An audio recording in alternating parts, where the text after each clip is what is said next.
searching for you.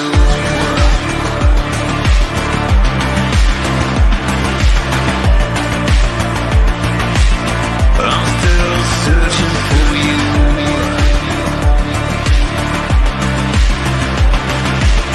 From dirt to the sky, I'm still searching for you.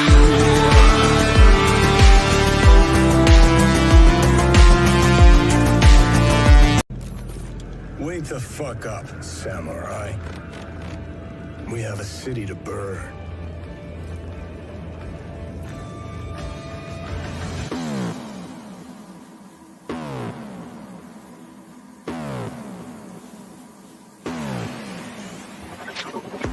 You disgust me. Who gives a shit? Go on. I made it the fuck up. I'm it. I'm it. I'm it. I'm it. And it is glorious. And I run.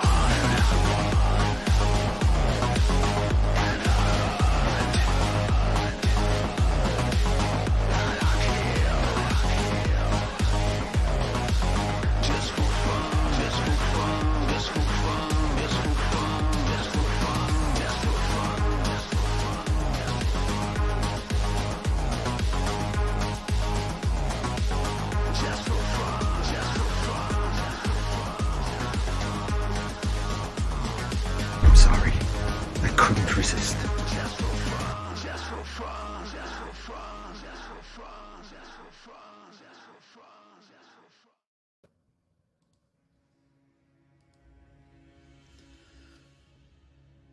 Torches flared murkily on the revels in the mall, where the thieves of the East held carnival by night.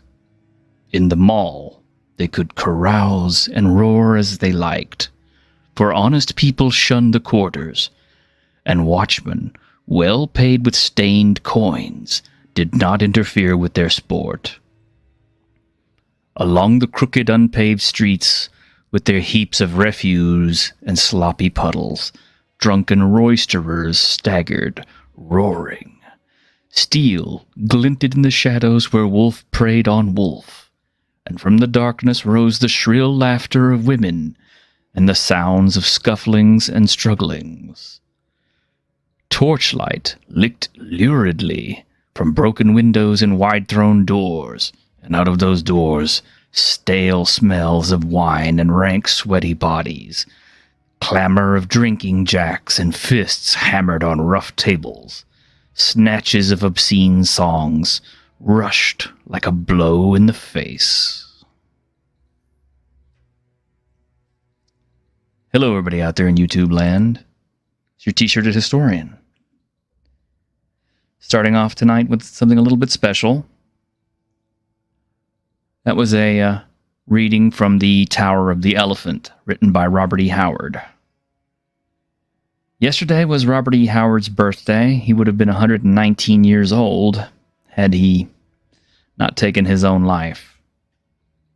And anybody who knows me and has seen my previous video with Andre from Midnight's Edge knows that I am a huge fan of Robert E. Howard's work, especially Conan.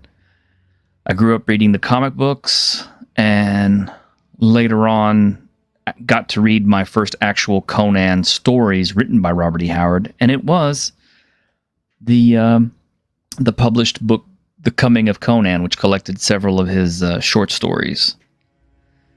So I didn't get into actual Howard until a lot later. I mostly, just grew up on Savage Sword and the Conan comic books.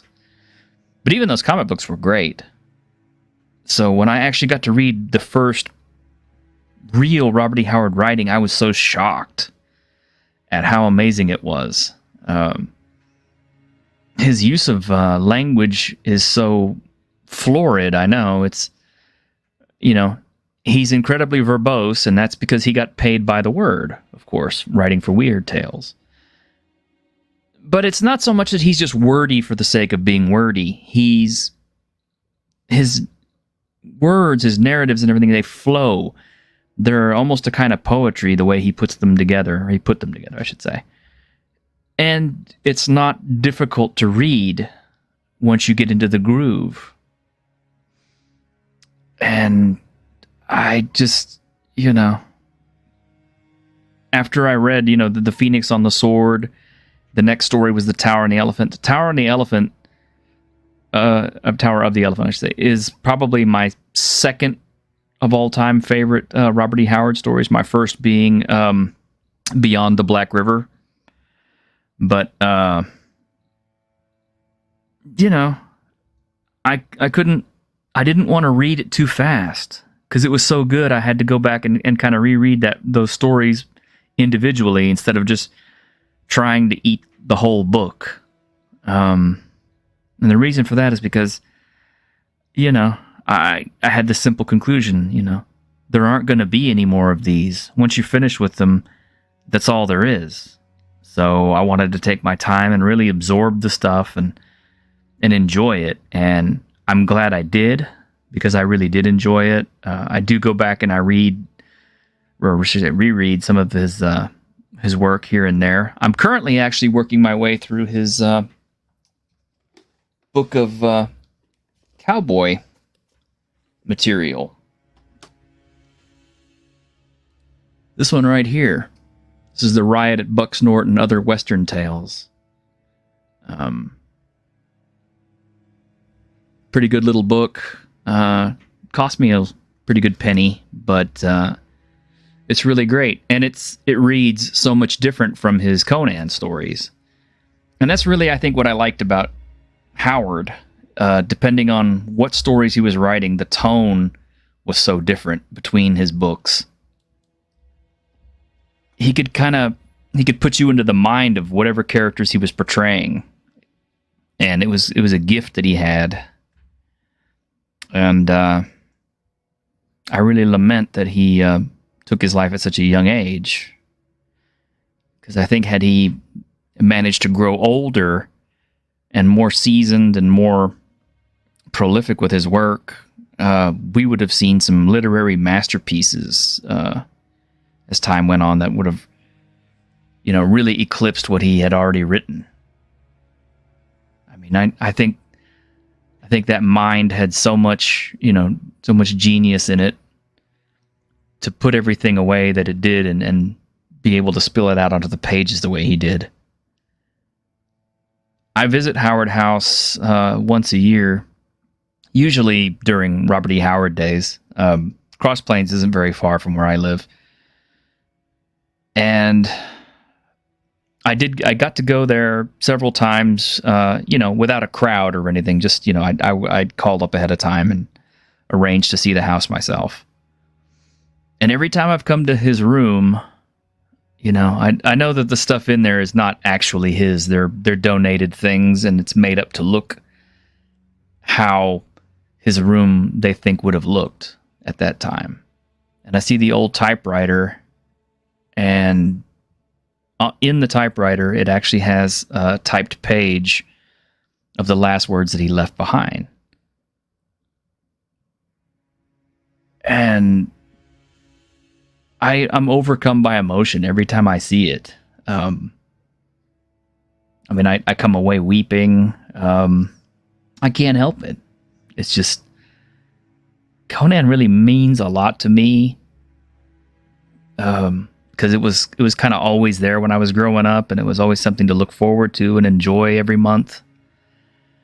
And that wonderful John Buscema art, or Gary Quappi's art, or whoever was working on it at the time. It was just amazing stuff. And the stories never really got old or boring. I mean, yeah, some of them were better than others, but they were always fun, and he was a larger than life character. And the writing was larger than life. And I don't know. I mean,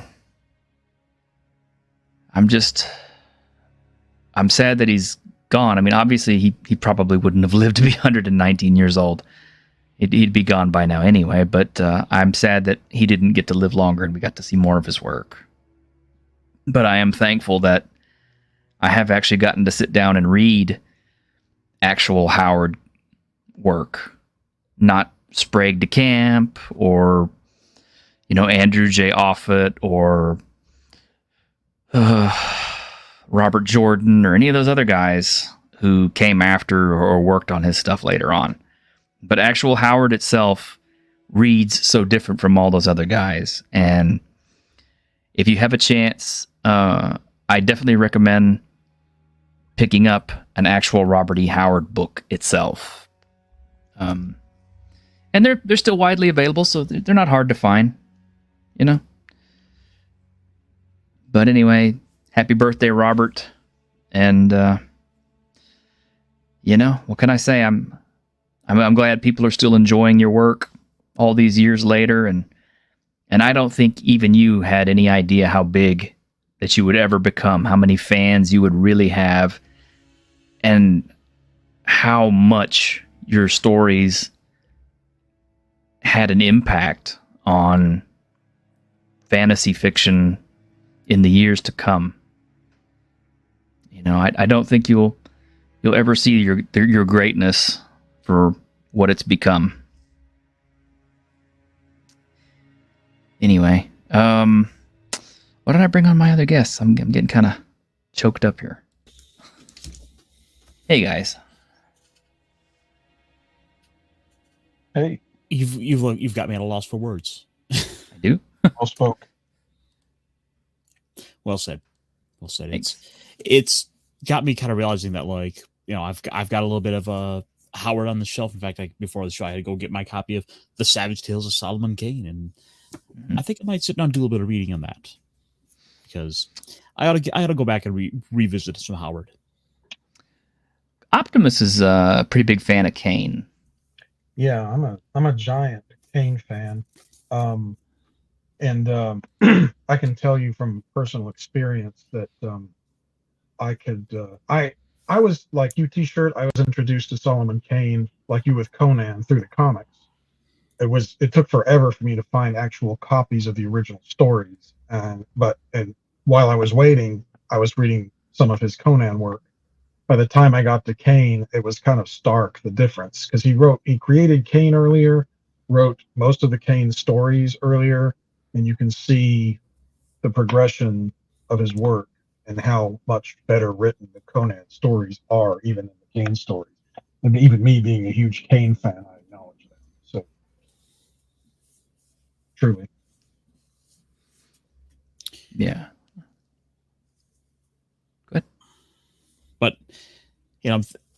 like I've got a bunch of the Titan comics piling up, and I know I need to read them.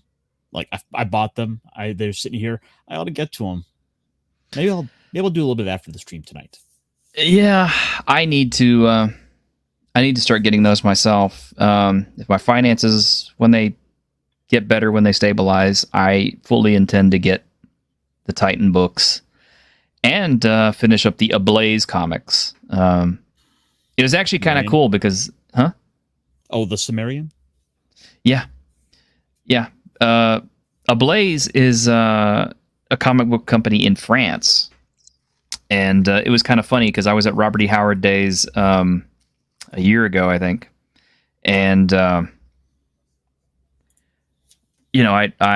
was out in the parking lot, the hot West Texas sun is just burning everything up. I mean, it's like 100-degree heat. And there's this little bald guy out there with another guy. And, Texas is friendly. I said, hey, how you doing? And everything, he's like, oh, how are you doing? We were talking about Robert E. Howard Days and stuff. And I mentioned to him offhandedly, I said, yeah. I said, he said that he was from France. And I said, oh, France, yeah. So you guys have those Ablaze comics out there with Conan. And he says, well, yes, I'm the editor. And so I was like, oh my God. So Awesome. I can't for the life of me remember his name right now, but he was a cool little guy. And he said that he lamented the fact that the comics that we got over here were smaller than the ones that they got in France, because apparently the French versions are big. So, But I need to catch up on those because I only got the first one, and I know they did a version of Beyond the Black River, and that was the one I really wanted to see because that's my favorite. I think. Yeah, I need to I'll tell you catch what. up on I think the next time I go over to my comic shop, I'll look to see if I can find any of the new Titan Titan Conan books for you, and I'll get those together for you. Hey, I'd appreciate it. I also need to check out the. Oh my god, my mind hurts today. Work was long. The Energon comics. No, the Oh, who's the comic book artist or the comic book writer that did one? Chuck Dixon. Chuck Dixon, yeah. Chuck Dixon did a Conan novel. He's done a couple now. I think the second one is out. Yeah, I need to catch up on those. It's just like there's just never any time. So anyway, with that said, you could imagine, with how much I love Conan, you can imagine how much this aggravated me when I came across it today. Yeah. So this fella gave it a 1-star review for The Coming of Conan, the Cimmerian. And he says, extremely, extremely dated writing style. I'm like, well, Matt, this stuff was written back in the 30s. What's your point? Of course it's dated. Physical descriptions. I mean, it's about a guy in a loincloth fighting monsters. It's not exactly going to be contemporary. Yeah. Physical descriptions reign supreme over any actual personality descriptions. And my thought on that was kind of like, did you actually read this stuff? Because if you read it, you get a sense of who the characters are through their actions. I think one of his complaints was, they spend all this time describing Conan and everything, but they never talk about his personal motivations or anything else. And I'm just kind of like, what personal motivations did you need? Conan is not a super deep thinking, introspective character who moralizes and stuff. He's a man of action. He does things.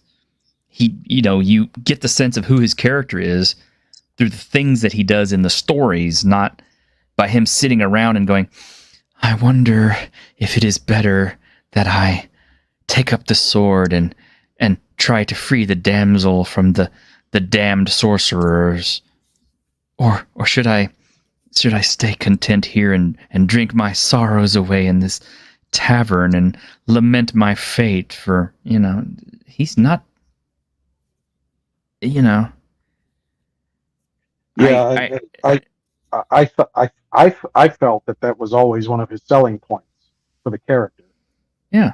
I mean, the fact that he doesn't spend a lot of time thinking about it. I mean, this isn't a gothic romance. No, not at all. Not at all. I think he's trying too hard to impress modern literary tropes onto a pulp character. And anyone who's read any pulps knows that those characters were, they were all pretty much men of action. I mean, all the ones you can name: the Shadow, Doc Savage, Conan. The Spider was more contemporary, wasn't he? Well, he was about the same time, I think. Was he? Yeah. Yeah. And all those other ones, yeah, they're all products of their time, and what people wanted to read about was men of action who were doing things. I mean, you come in from a 9-to-5 job, it's hard. You've been working all day, and you sit down and you're trying to relax with a book and escape. Yeah. Conan's not going to sit around and think about the moral implications of what he's doing. But T-shirt, you have to sit down and think about how, like, a white man is oppressing everyone. He has to feel bad and he has to flog himself. Well, see, that's just it. I mean, it's like, I watched It's white man's burden. I watched this guy's YouTube review, and honestly, I came away from it so mad. I'm pretty sure my blood pressure shot up. The worst part, by the way, for anyone who, just to fill everyone in on this one, while we're sitting here, while we're getting ready to set up for the show here, he's like, "Oh yeah, by the way, Caster, here, let me put this on for you while I go walk away for about 5 minutes," and made me watch it. Yeah, I did. Hey, you only saw 5 minutes of it, okay? I watched the entire thing. Yeah, Yeah, I'm sure you had the ability to pause it. True. But he talks about how Conan is APE about women and things, and I'm like, at what point?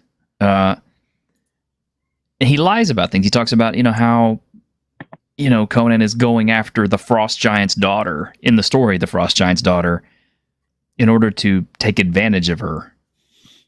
I should use the word assault, and the connotation that goes with it.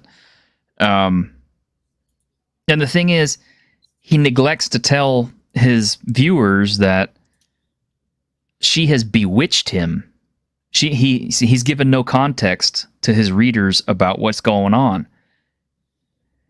Conan had just gotten finished with a battlefield. He's been wandering in the frozen wastelands of I forget if it was I think it was Vanirheim or something.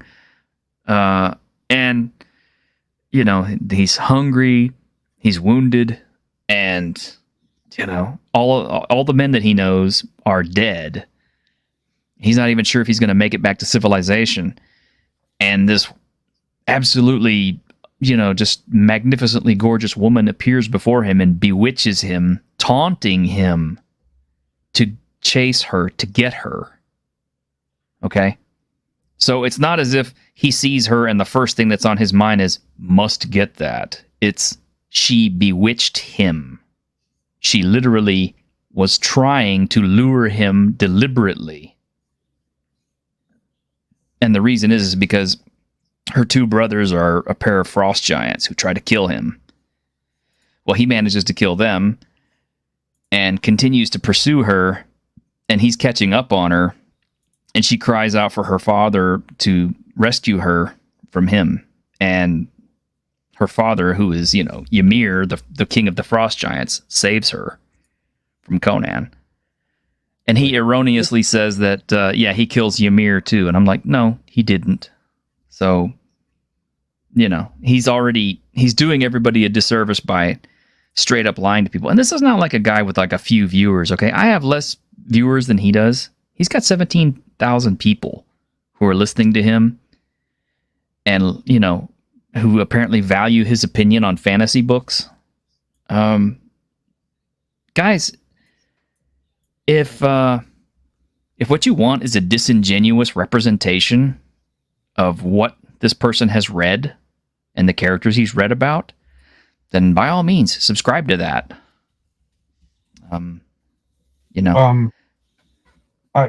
I'd just like to chime in. Yeah. He sounds like he didn't even do the work. He sounds like he wasn't paying attention. I don't think he was. I think he was too busy trying to find things to either punch holes in, or he was too busy being offended by everything in the book. Or he already had his mind made up and he was just doing the homework and not. Yeah. Well, according someone does this either because they meant it or because they're just that ignorant. So I mean, take your pick. That they've already gone in with their mind made up. Yeah. And I think that may have been the case on this one. I don't know how much of it he read or how quickly he read it. He cites that, it was difficult to read, and I'm just kind of like, Howard's use of language is somewhat archaic. It's an older style of writing. It's a more verbose style of writing. but it's perfectly legible. You know, I read you a paragraph from Tower of the Elephant, one of his earlier works, and I don't think anything about that was, you know, illegible or not understandable. As a matter of fact, I think his ability to describe everything just paints the picture perfectly. It's like the best way I can describe it is when you read Howard, you pretty much you have a movie in your head of what's going on. I mean, am I wrong? No. No, it does a great job of setting the stage. Yeah. If you're doing the work of the audience and properly handing yourself over to the story and putting yourself in the storyteller's hands, then yes, that is exactly what is supposed to happen. Yeah. But if you're not paying attention, that's just going to bounce off of you. Mm-hmm. And I'd like to point out that this predates Tolkien Mhm. by I mean, I don't know how long, 10, 20 years, something like that. So Yeah. we're talking about some of the earliest tapestry of what we call sword and sorcery. It predates Tolkien. It predates anything else fantasy. Moorcock. It helped, exactly. It Yeah, helped set more- the stage for the whole genre, and anything that came after it is pretty much mimicking that. Yeah, in some way, or is either building off of it or deconstructing it. As a matter of fact, one of the reasons I thought Elric was kind of cool, and this was by Moorcock, is he says he set out deliberately with the intention of doing everything the opposite of Conan. So he basically was deconstructing Conan because unlike Conan, Elric of Melniboné is he's physically frail and weak because he's an albino. He's he's got everything. He's already an emperor. He's he's got all his subjects, and he's got his magic sword and everything. He's got everything. He's got the world by its nuts. He's a sorcerer. Yeah, and he's a sorcerer. And by the end of of the whole series, which I think it's actually still going on, but by the end of I believe it was I can't remember, was it Bane of the Black Sword or something? He's lost everything. He's lost his empire. His empire's in ruins. He's helped overthrow it. His girl is dead. His friends are all dead. And at the very least, he's left with nothing but the sword. And in the end, the sword jumps up and kills him. So, it's literally was set out to be like a deconstructionism of Conan. Yeah. But it was still good. Yeah. I mean, look at what it was working off of. Mm-hmm. And people who want to gripe about the prose and the style of it, I mean, again, this is the 30s. These are pulp magazines. This is the exact kind of fare that you would find in those pages, and it descends from. I mean, go back all the way to Sherlock Holmes, published in the Strand like decades earlier than that, and compare it to other writers of the time. Compare it to his own writing, his own earlier writing in Kane. Compare it to writing from just a few years previous. It's kind of emerging up out of a previous style. It's building into something bigger and grander and a lot better written than some of the other stuff back then. Yeah. This guy, he talks about. And it still holds up. It does still hold up. Yeah. He talks about the sexism being hard to swallow as a modern reader. He talks about the racism and all this other stuff. And I'm kind of like, I don't really see the Conan works as being racist in and of themselves. I mean, yes, Conan is a tawny skinned, which means, he's tan skinned. And he's a Cimmerian, So he's like from the north. He's got blue eyes. He's got black hair. Because he's kind of Celtic in origin, and it's like I'm sorry, but if you're talking about Celtic type people, they kind of really only come in one flavor. But the deal was, it's like that's his basis for saying, that everything is racist because Conan just happens to be white, or white skinned. That's like, did you actually read The Queen of the Black Coast? Because, he has a ship full of, dark skinned guys on it. Basically they're Africans. They call them Kushites. And she is. No. I understood what he obviously meant. Oh, well, yeah. They worship her as their goddess. I mean, and yes, she is a absolutely bone white skinned woman, but she has power, and she more or less surrenders it to Conan because she desires him. She lusts after him. She's his, his first real love. And there's not, I don't really see an implicit racism in that so much as it's just a matter of circumstances. I mean, frame it how you want. Obviously he did. Well, in any of his writings where, I feel like it's edging toward that territory. I remember, he was a man in and of his time and place. And some of that rubs off, but even then, how much of this is just is characterization, which this reviewer feels he gives no characterization at all, which is wrong. But it could be characterization, it could be plot, who knows? Depends on the story. Yeah.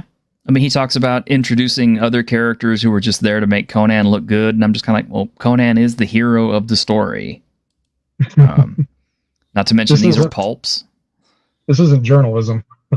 Yeah, it's not a continuous yarn. It's it's a series of stories, and even Howard said back at the time that these were not written in any particular order, and they weren't meant to be. Like a chronology of Conan's life. People have attempted to put them into chronological order, since then, to try to figure out, well, how old was Conan when he did, this, and, the Tower of the Elephant was obviously the first story, and Phoenix on the Sword was the last story, and all this kind of stuff. But,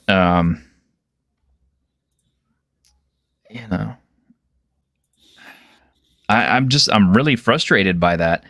And and I get it. It's this guy's opinion. I get it. It's his opinion. That's what he thinks. And I think we've been posturing a little bit enough. Do you think we should actually let the audience suffer a little bit with us? Oh, why not? We can let the audience suffer with us a little bit.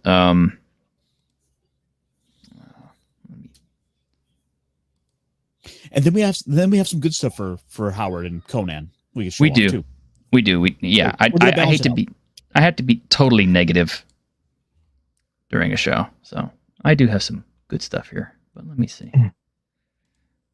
Quick shout out to all Yeah.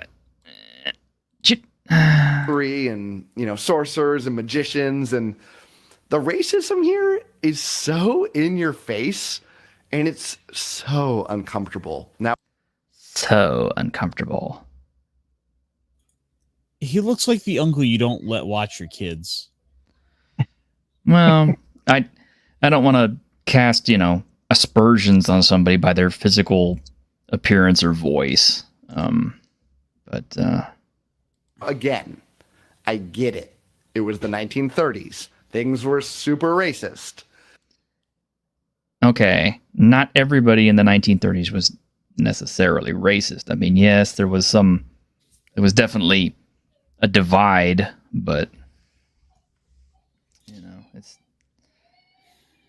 there's more to the story than that. We're not the stories themselves in and of themselves don't really feel inherently racist so much as they are like they're, Conan doesn't treat anybody any differently because of their skin color, as far as I could tell. I mean, maybe I need to, double check it and try to go through and try to find all the subtle racism in it, just for my own benefit. But, or maybe I should just, let one of these scholars, point it out for me, because I'm sure they would. But, And I'm not saying this to say Robert E. Howard is this really bad guy. I don't know anything about Robert E. Howard. yeah, it's pretty clear you don't. I could tell you a lot about Robert E. Howard. Maybe he was. Maybe he wasn't. Maybe he was just, this is a guy of the times writing for what people liked to read back then. I truly have no idea. But what I can say is this is a really tough pill to swallow in 2024. For some people. It's really uncomfortable and it's constant. I mean, the bad guys are all black. No, they aren't. That's an inference. I mean, the Frost Giant's daughter was pale-skinned white as, the driven snow, and so were her brothers. I mean, yeah, they're giants, but, and some of the sorcerers and things like that are dark-skinned. Thothamon, for one, because he's supposed to be basically what equates to an Egyptian. So the good guys are all white. And there's these really racist... The good guys are all white. So Conan's entire ship full of Kushite pirates are all white? No, they're not. And honestly, his good guys are, Conan is really the only good guy. Everybody else in the story tends to have kind of dubious motives here and there, depending on which story you're reading. And I mean, a lot of that stems from the fact that it's because they're all of civilization, and Conan is a barbarian. He is his own man. He does not, bend himself for the whims of others. No, He doesn't care about those things, no. one way or the other. Nope. He's a savage. He's a savage. things above and beyond that just are cringe-inducing, to say the least. And, if it was just the racism thing, I'd have a problem with it. But it's the sexism thing, too, which obviously we got this racist component. Clearly, we're going to have this sexist component, too. It's the 1930s. Things were really sexist. But that doesn't make them fun to read anymore. I mean, I don't know. Maybe I'm just in the minority, but when I read about a hero of any stripe from any story, whether it be ancient Greek mythology or ancient Norse mythology or a Conan story or, even a Robert Jordan story or Tolkien, I kind of like my heroes to be of at least, enough masculine qualities to be able to attract women. If not, get the girl in the end through their sheer physical will and ability to take charge of a situation. I mean,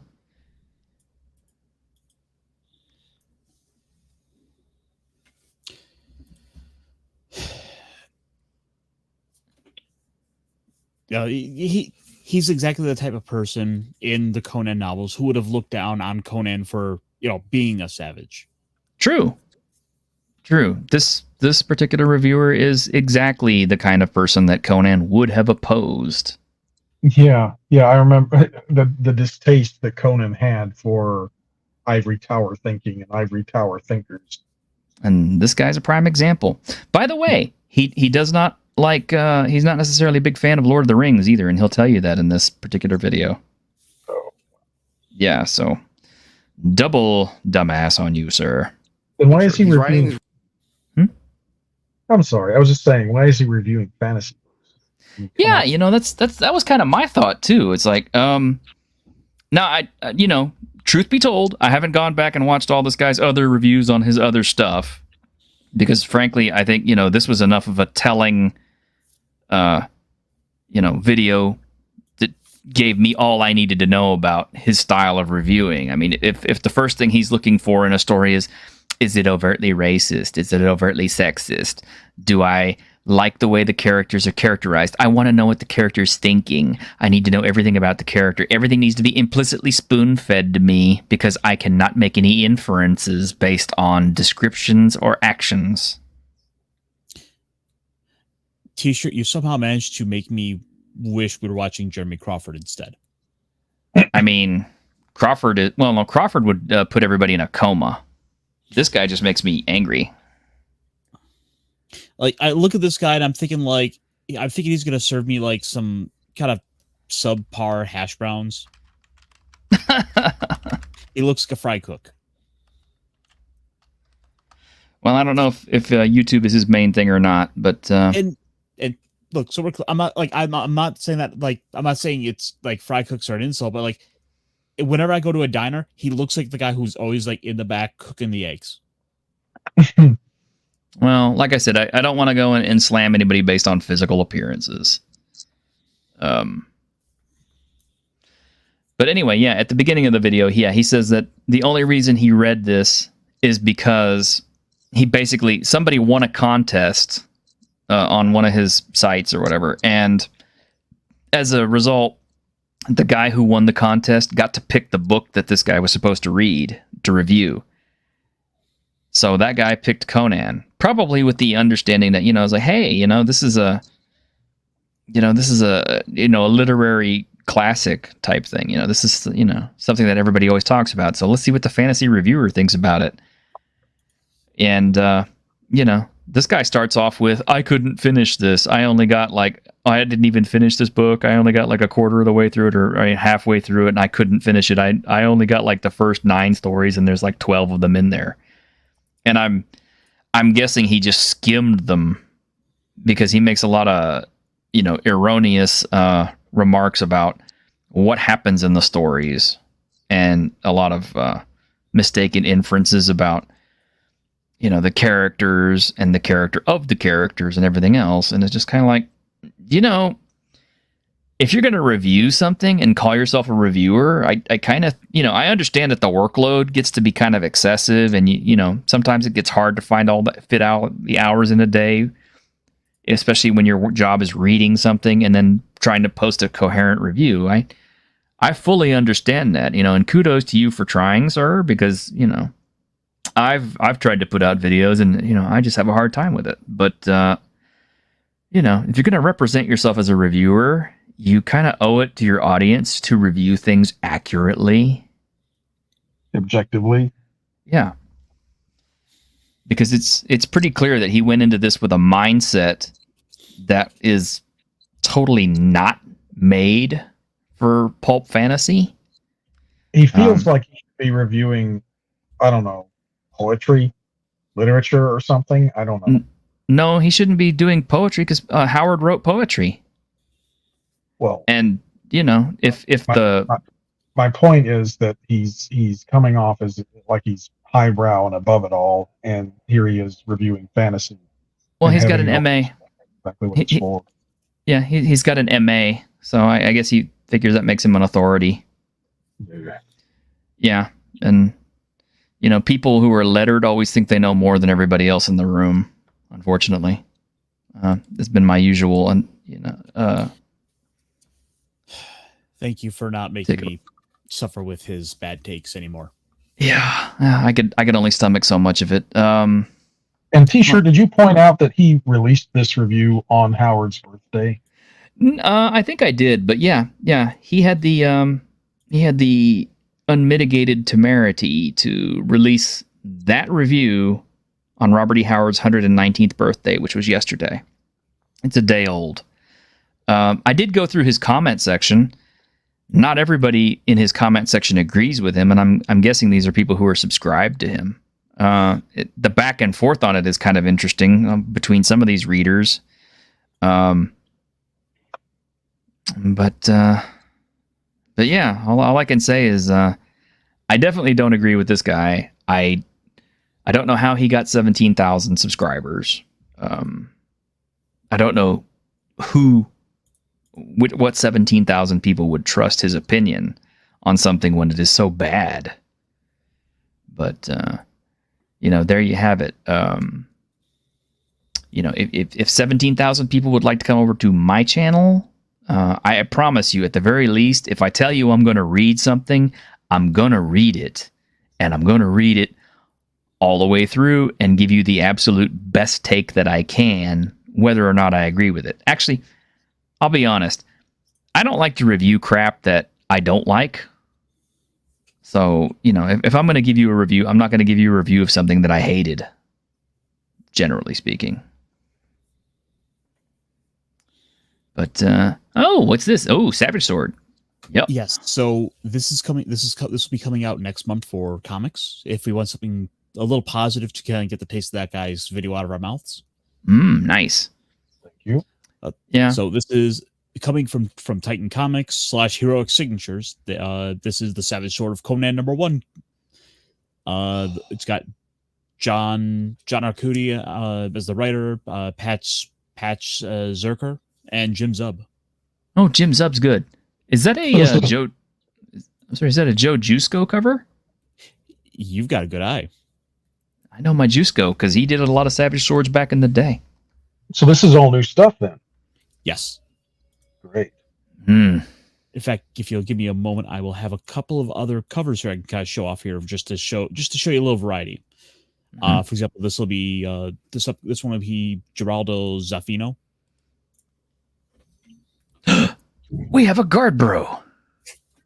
Yeah, you have a mildly sober guard, bro. What I miss? Oh man, you missed the scathing. Your favorite type of guy was trying to review Conan. Yeah.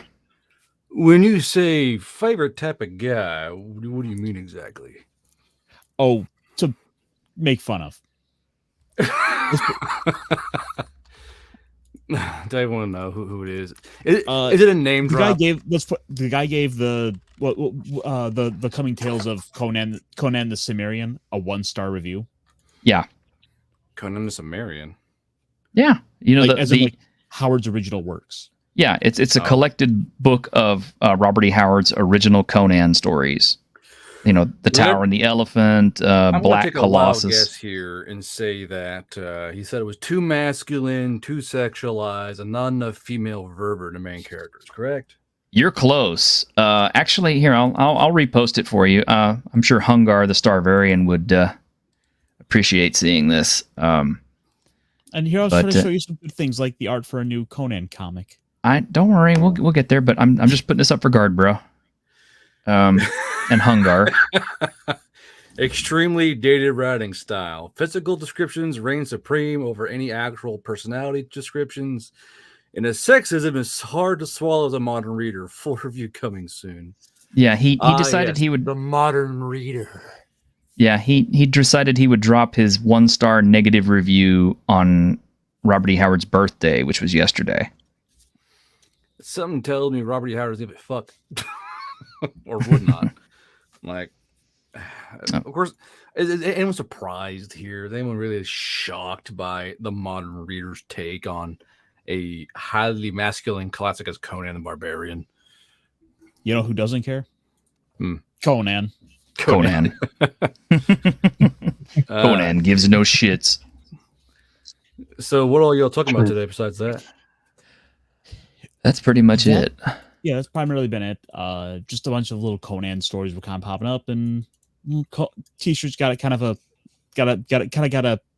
Howard boner. I really do. Well, I have a Howard love affair, pretty much. For him to describe it, it's incredibly verbose. Yes. There's poetry. Yes. There's poetry. There's poetry.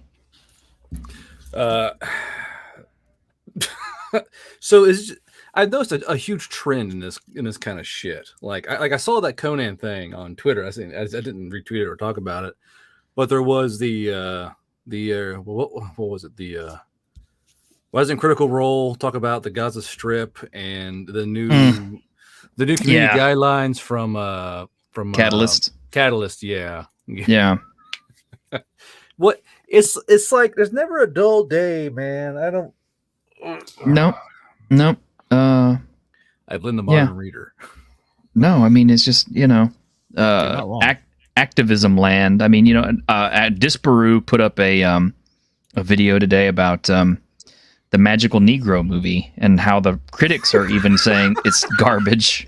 Bro, I thought that was I thought P and Keel were making a spoof movie because I remember the Magical Negro from their skit with the two genders and all that. I was like, oh, they're making a movie. That's great. I didn't realize that it was another person stealing their bit. I was like, yeah, wait, hold on. There's nothing more dangerous than the white man. I've got the best idea. What's up? You need to go review this movie. Oh, Jesus Christ. Oh my God, that would be epic. I would say it'd be racist. Like, give me a break, dude. No, I mean, just I walk think it's in the there best and idea. Walk in there in your best, wife beaters and beat up looking stuff, and say, I'd like a ticket to the Magical Negro, please. Mr. Tender, I'd like to watch the Magical Negro show, please. Yeah. Man, I'd be tarred and feathered online for that shit. Good Lord. Probably. Well, I don't know. Actually, from what I understand, it's not even hitting with its target audience because their target audience is kind of going, you gave up like the weakest takes on all this stuff. You had a chance to go, full into the pitch with this story, and you totally like went short on everything.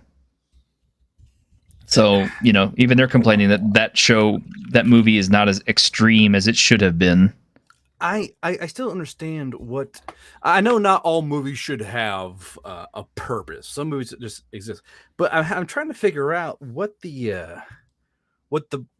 idea is. It supposed to be a comedy or an anti-white film? Is it a pro-Black American film? I don't really understand what their goal is with this.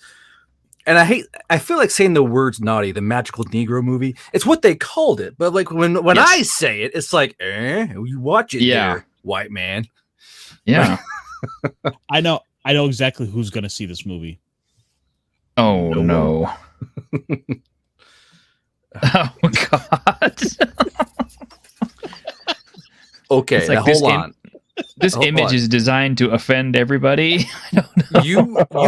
You posted that. Have you guys seen Egyptian Twitter?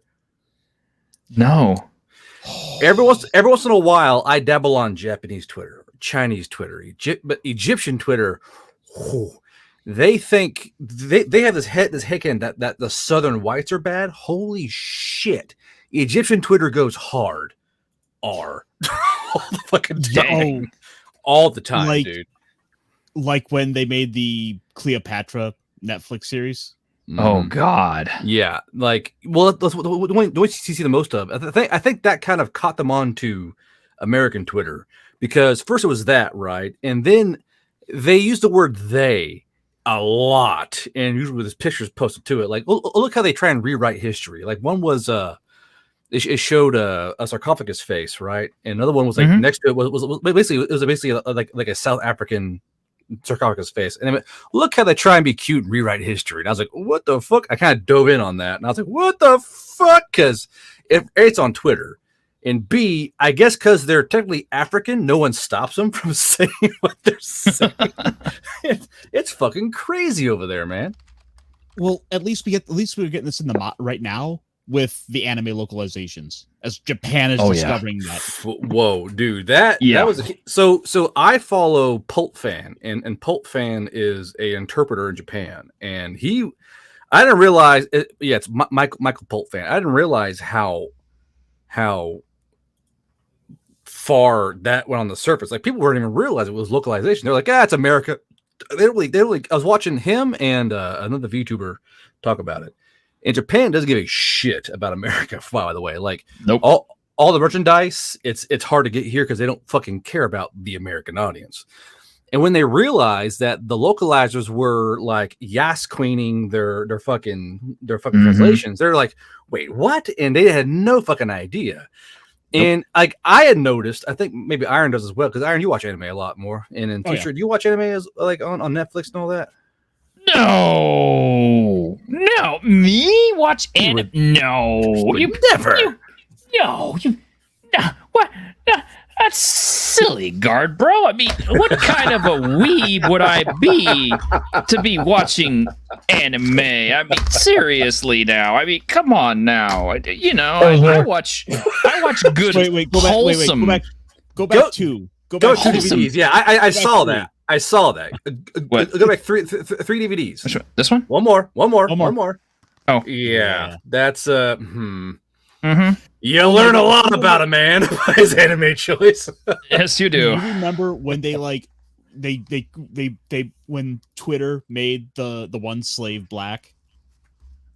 Oh God. Wait, hold on. Twitter made it in black? Some Twitter artists were like, "Here, let's take the body stockings off the dwarf in that, and make her all brown skinned." Oh God! Like, you realize you just made a slave black. Well, that's the same shit as let's give Artemis Fowl a black blonde manservant. Fucking the movie. Oh, believe me, they do things without even fucking thinking about it. Like, you know what this young rich white boy needs? A black manservant. It's fucking launching. Well, I mean, we could always like pull out old copies of what is it, Muscle? I forget what the Japanese name was. It Kinuki Man. Oh, hold on, Kanuki Man. I know that name. Hold on. Yeah, we're not going to show anything from Kanuki Man. Kanuki Man was he has that fin, right? The yes, fin? Yeah. The wrestlers, yeah. Yeah. Especially whenever they show how they represented all the different countries with their different wrestlers and stuff like that, and you got the Germany in particular was special.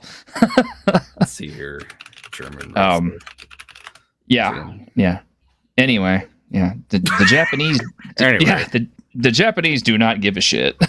But well, I mean, in Japan, they're like Nazi weddings and shit. Like you have like a Vermont. Don't say that word. Oh, right. Sorry. The Yahtzee weddings. The Germans from 1940s. Yes, thank you. Those funny mid-century Germans. Yes, and their interesting politics. I'm used to working with James with Nick Beardy. We just go like, who cares? Click. Sorry, that's my bad. It's my bad. I just I want to keep my channel, but that's overrated. Come on. I guess. I mean, I'd like to at least be able to get to monetization just so YouTube can say, okay, you got too much stuff on your channel. I need to take it away from you. But I'd at least like to have climbed the pillar at least once just so I can lose it all. But yeah. How much have you all tracking on the whole localizer thing? I'm huge on that, okay? Because from what I understand, the Japanese are so pissed off at the localizations that are going on that they are literally investigating the use of AI voices and AI translations in order to completely bypass the American translation markets completely and just release straight from on. Actually, is it Kadokawa Publishing was so pissed off that they said, okay, we're going to do all of our dubbing and subtitling stuff in-house, and we're going to release same day in Japan as we do in America so that there's no lag time, and so we don't have to rely on translations done by Americans. Can you blame them, really? I mean, shit. No, and I mean, think of, because it's like the world's worst game of telephone. It's like, if you, guard bro, write down, I believe that a man should, love only one woman or something. And then some localizer gets a hold of it and retranslates it. I'm a man who likes women. It totally changed up the meaning of what you had. And for me, what really kind of shook me badly was that they're kind of messing with the integrity of the word. It's like the Bible telephone game. Like there's how many Bibles and they're all different. Like if you're a Japanese man, right, or Japanese woman, and you make an anime, man, you You've made an anime. You are up there. You're climbing the old Daijobu tower, you know. And then you have some goober in America go, that's not quite what it should be, and they change it for you. Like that's insane. No. It removes a word. It changes what your vision was for one thing and changing it to another. Like the biggest example is Kobayashi Dragon Maid or Dragon Maid. Oh God, yeah. And that's there's the one a that got scene- hit the hardest. Yeah, like I was like I actually remember that because I read the manga first. I was like, what? I remember what they kind of said in the manga, which also involves the localizers, but that's more of a direct translation kind of thing, with repainters and all that. And then the anime, instead of saying like how the clothes were uncomfortable or something, they say something about like pesky what was it? Patriarchy standards or some shit. Like, hey, here we go. What is that dog barking at? My goodness. The localizers, obviously. Yeah, apparently. You screwed up my anime! Really quick, I got a super chat here. I got a shout out to Mercurius Aulicus. Man, I missed you, sir, for Australia and $2. Thank you very much. Let me, since you didn't specify any of these, let me find a good one here. Hold on, I'll be back with the dog. Stop barking at fucking coyote. Piece of shit. Yeah, this is my favorite one right here lately. Say, you wouldn't by any chance be Mike Milligan and the Kitchen Brothers, would you? You make us sound like a prog rock band. Ladies and gentlemen, introducing Mike Milligan and the Kitchen Brothers.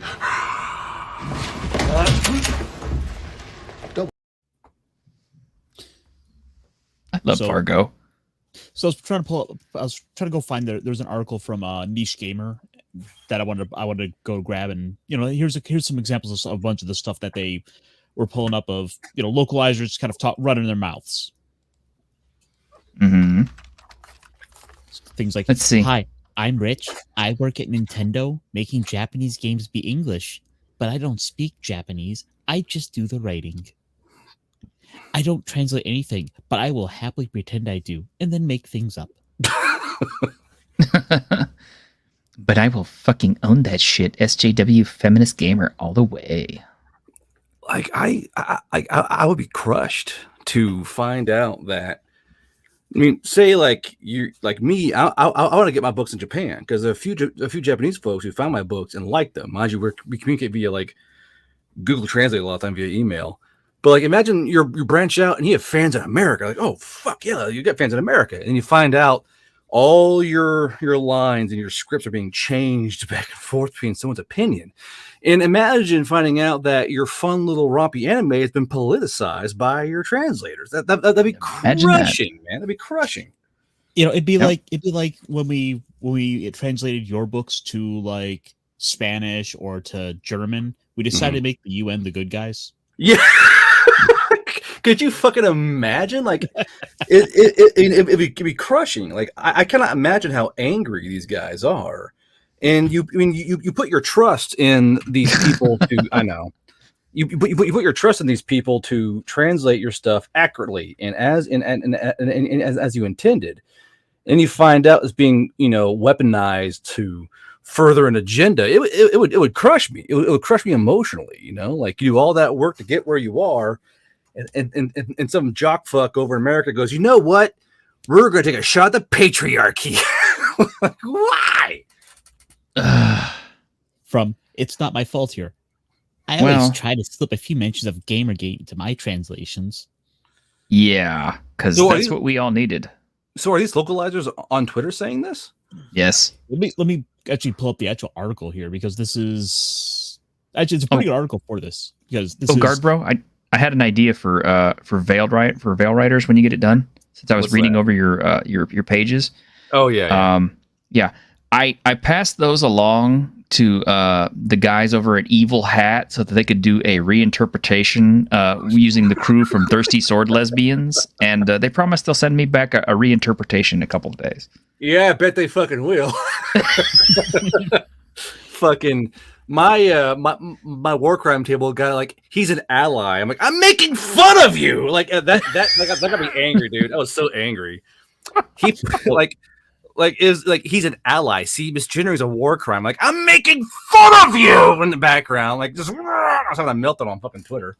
I was getting all these DMs. Thank you for being an ally to those who are yada yada. Usual Twitter shit. I was like, click. I'm making fun of you. Period. And I guess they nothing else came of that. I was quite surprised they weren't like, this man's devil incarnate, because I think they're taking it as a W. I don't fucking know. I don't know. But so those people on the Twitter thing were all localizers, boasting about how they fucking ruined this guy's fucking vision. They're just glowing about it. Oh, taking pride in the fact that they get to go do whatever they want with this stuff. And as far as they've thought up to this point, there's nothing those anime chud bros can do about it. Yeah. Oh, hold on a sec, guys. Optimus, you've been real quiet. I don't know if you're busy with something or not, or if you have no comment on this. No comment yet. I'm just learning and listening and eating my popcorn. Oh, okay. Well, I mean, just imagine, if you will, Optimus, that they took your favorite anime, which I believe is Yamato. One of them. It's one of them. I was expecting Bible Black, but proceed. Bible Black. God. Well, it's Yamato or Gotcha Man, I think, with Clyde. Well, those are the two old favorites, but currently it's Demon Slayer. Oh my gosh. Okay. Yeah. It is Demon Slayer. Okay, so wow, you are up on anime. Okay. I haven't even watched Demon Slayer yet, but I mean, I've got so much other stuff I'm watching in my defense. But okay. Imagine if you were the guy who wrote Demon Slayer and you wrote it to be one way, and then you handed it to another country to translate into their language for their readers, for your fans, and you found out they had completely inserted all of their own personal ideologies, beliefs, and political statements and used your manga as a platform for those things. Hijacking, really. Right. I mean, I totally follow. And it's despicable, and I don't know that I've caught it at all in Demon Slayer, but I see enough difference between the dub track and the English subtitles. That makes me cringe. I'm like, wait a minute, which one is it? Yeah. So to get into this a little bit here, Niche Gamer writes, Western anime website Anime News Network, the so favorable whipping boy. Oh gosh. Has posted a discussion to the quote localization controversy that gained traction recently. And it wasn't well received due to its dishonesty. For those unfamiliar, localizers have been inserting politics. We already kind of covered that. Wait a second. Wait. Before you continue, let me add a little sound effect in here to tell you how to go about this. There you go. Proceed. Crack my booger juice. Here you go. Niche Gamer did an article recently talking about a bunch of these many mistranslations. Okay.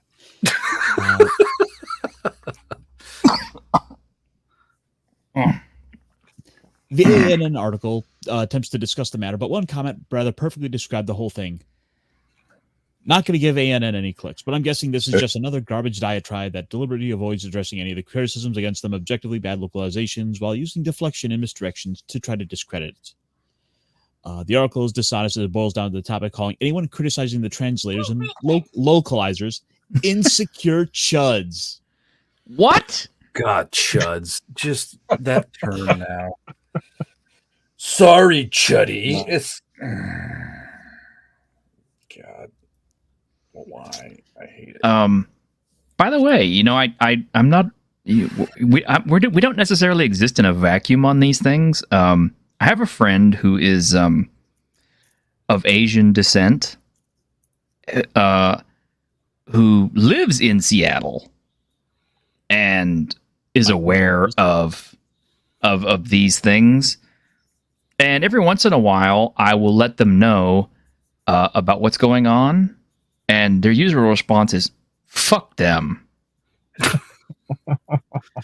mean, straight up. Yeah. Well said. I wonder when it started. Like, I wonder when this whole thing kicked off. Like, what was the first domino that fell? Because really, really old games, people are finding, like, what was it? Oh yeah, Not that it's not Dragon Ball. It's Dragon Quest. Dragon Quest. Yeah, a lot of Dragon Quest lines. Yeah. Apparently, people were like, wait a minute. Like, and I guess someone went investigating, and like even Dragon Quest, they had the Japanese game and the American game side by side. And there are lines just entirely taken out and just random nonsense thrown in. Like, how far back's this shit go, man? Like, There is a okay. I difference, mean, though, there is a difference though between sort of when they were doing it in the 80s because they just didn't have the budget and there was like probably 5 people working on the entire game to translate it over. Well, versus now where they can actually have that more readily available for translation. Okay, well, and Optimus and I kind of can comment on this because we saw this firsthand. Because we played on the Nintendo way back in the day, back when the Japanese were really porting over a lot of stuff on the NES. Oh yeah, and of course, they would have to have some form of localization to bring it to America. Well, NES, Nintendo in America has always kind of aimed at a slightly more child-friendly audience, kid-friendly audience, or family audience.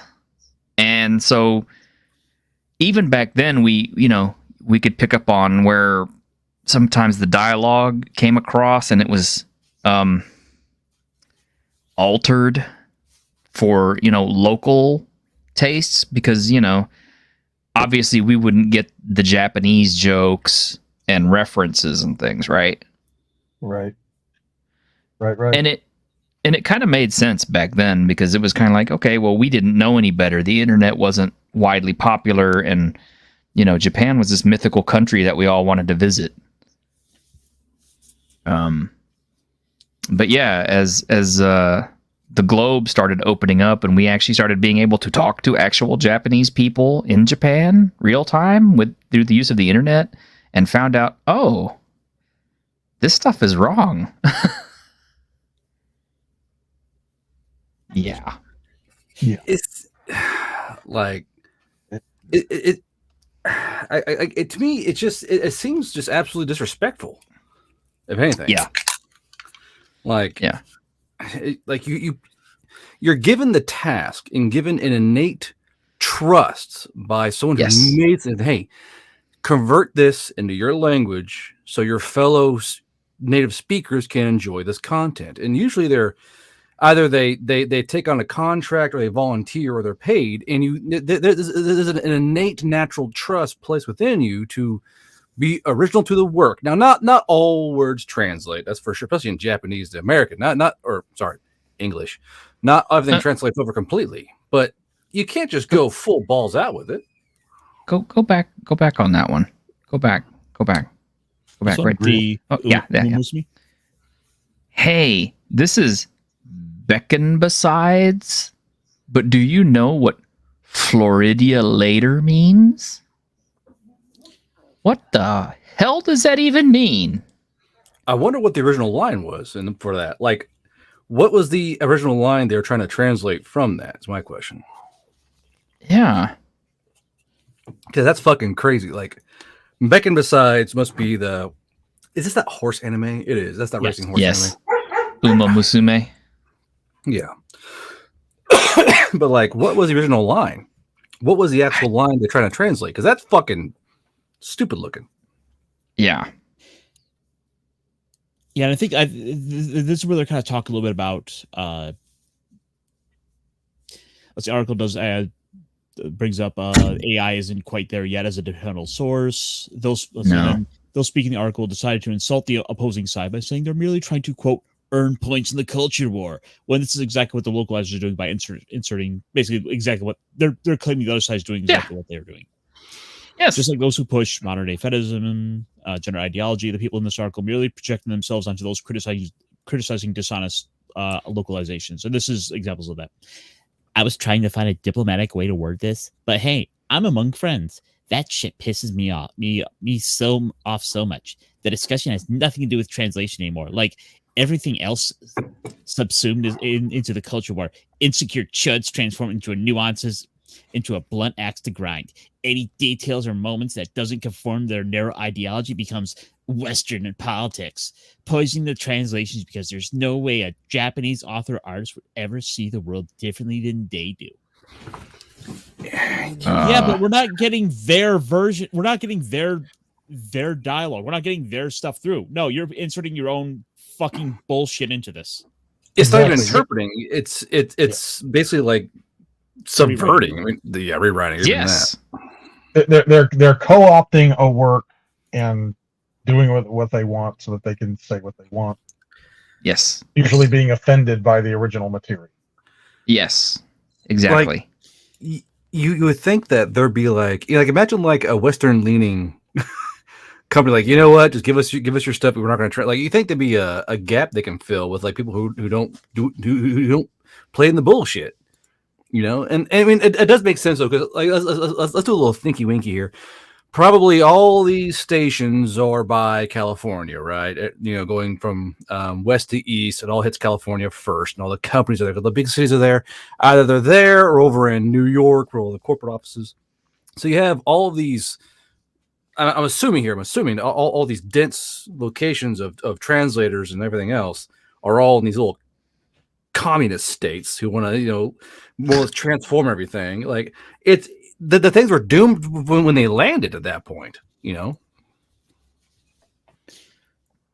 article moves on once again to berate critics, telling them they don't, quote, actually care about the subject matter due to bringing up the same examples. It even goes on to suggest critics of bad localizations don't understand what translation actually is. Let me see. Let me try that one. Wow. See. It turns out if it's a lot easier to harp on the same 7 examples when you don't care about the subject matter. That is why it's frustrating that those voices try to dominate the discussion, because localization is such a rich topic otherwise. For example, the comparatively boring subject of honorifics is fascinating, nonetheless, precisely because there is no good answer. It's a facet of the Japanese language that we have no one-to-one analog for in English. So any solution has to be compromise. T-shirt. I need check a your shower now. Discord. T-shirt. I see that. What? So that What? is Alright, telling. That screenshot there is fucking telling.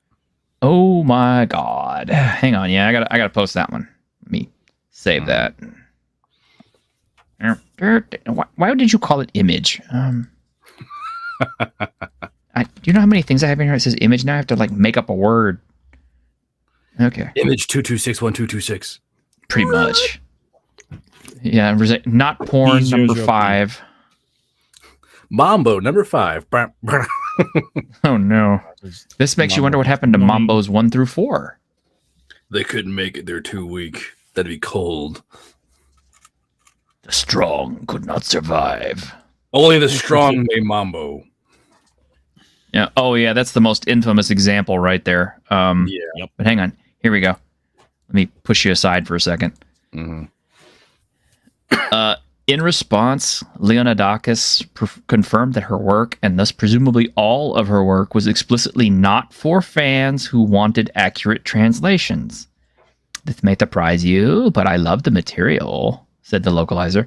The translation is not for you. Translation, you are not the intended audience. 1, this may surprise you, but I love the material. 2, the translation is not for you. Translation, you are not the intended audience. Wow. Like, then I don't understand. I guess I'm too dumb and redneck to understand what is they're doing. Like, it's you're translating, but not for the intended audience. Then what's the fucking point of translating? I mean, we all know why they're doing it, but it's like it just goes against the ingrained social contract of what they're doing. Hey, I take your stuff, I put it in my language, and we're good. That's all ever should be. A simple one-to-one, as best you can, of material to material. What kind of arrogance fills a person that they think they can completely transform an entire work into something they deem appropriate? It makes no fucking sense to me. Like I do not get it. I don't get it at all. Like how does one person gain this amount of arrogance to think that I'm better than you? I'm going to translate it better than you ever could. Like it's insufferable. Like for example, in that big like wall of all those tweets, there's a guy here saying translators are 100% writers. This is the mentality these people have, is that they have just as much influence over the material as the actual creator. No, Never. But where's that arrogance come from? Where's that inflated mindset come from? That's what I don't think get. actually. Oh no, I think Optimus actually has a good example for that. But he's actually said it to me on one occasion. Refresh my memory. You were speaking about particular coworkers who have a particular mindset of their opinion is important and must be regarded in all things. Oh yeah. It's arrogance. It's straight up arrogance. Treat others like they want to be treated. Well, I mean, and it's also it's it's a gross misinterpretation of what translation means. I mean, yes, you can't get away with just in all cases a one-to-one literal translation.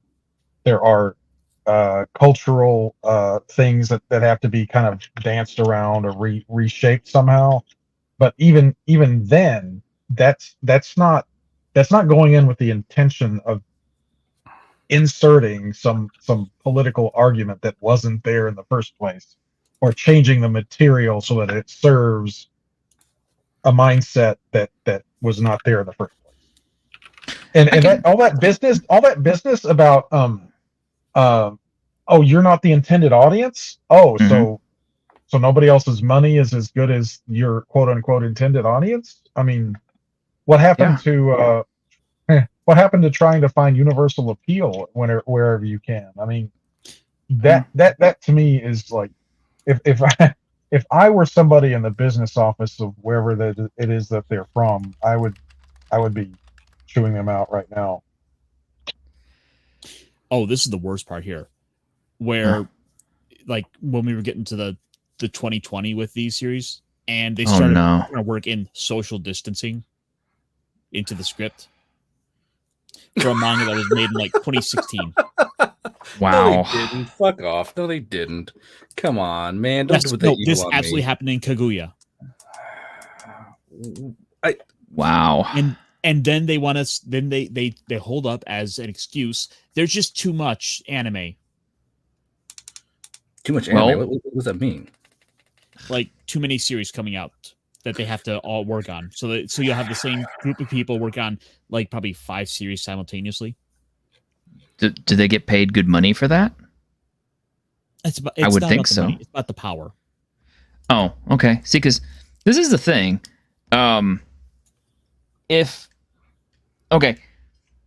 probably getting into some controversial territory here, but my dear departed friend, Bonsai George, was half Japanese, and he loved manga, he loved anime, and it was pretty much at his feet that I learned about so much of the good anime and manga, and Optimus will attest to this.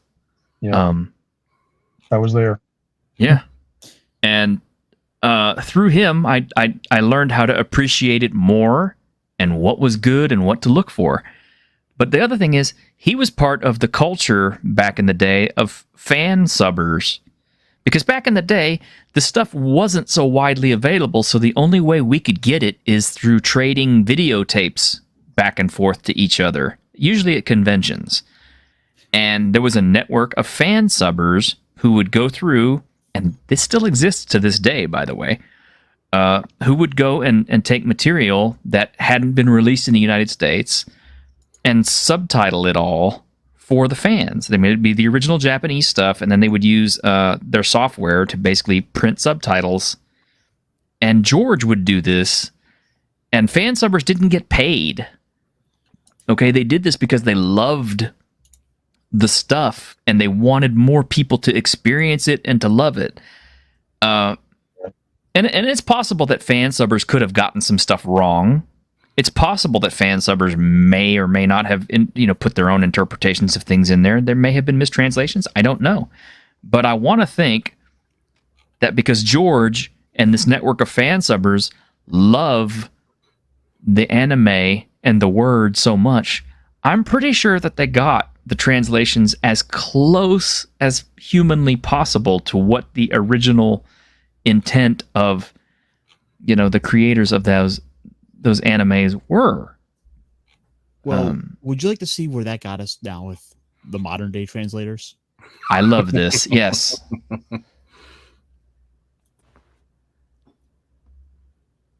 Book day's been canceled, you guys. Another win for you SJW millennials. What? What? Hold on. Play that again. What? All right. Might want to turn it up a little bit. I need to just catch my breath here.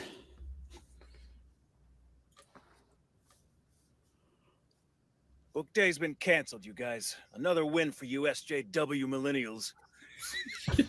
For US SJW millennials. What? Is that like a fan dub or is that like what? That can't be a fan dub. Okay, so most of those in favor of the AI translations are alternative, often English localizers due to their insertion of political memes where there were none, or just horrible mistranslation in general. In many cases, those were those same localizers then mock anyone who dares criticize their questionable work. Here are some notable examples of criticized localizations. Hajime no Gai. Yeah. Nope. That was tampered with to include internet lingo while insulting light novel readers. And as can be expected, this isn't what they said in the original Japanese.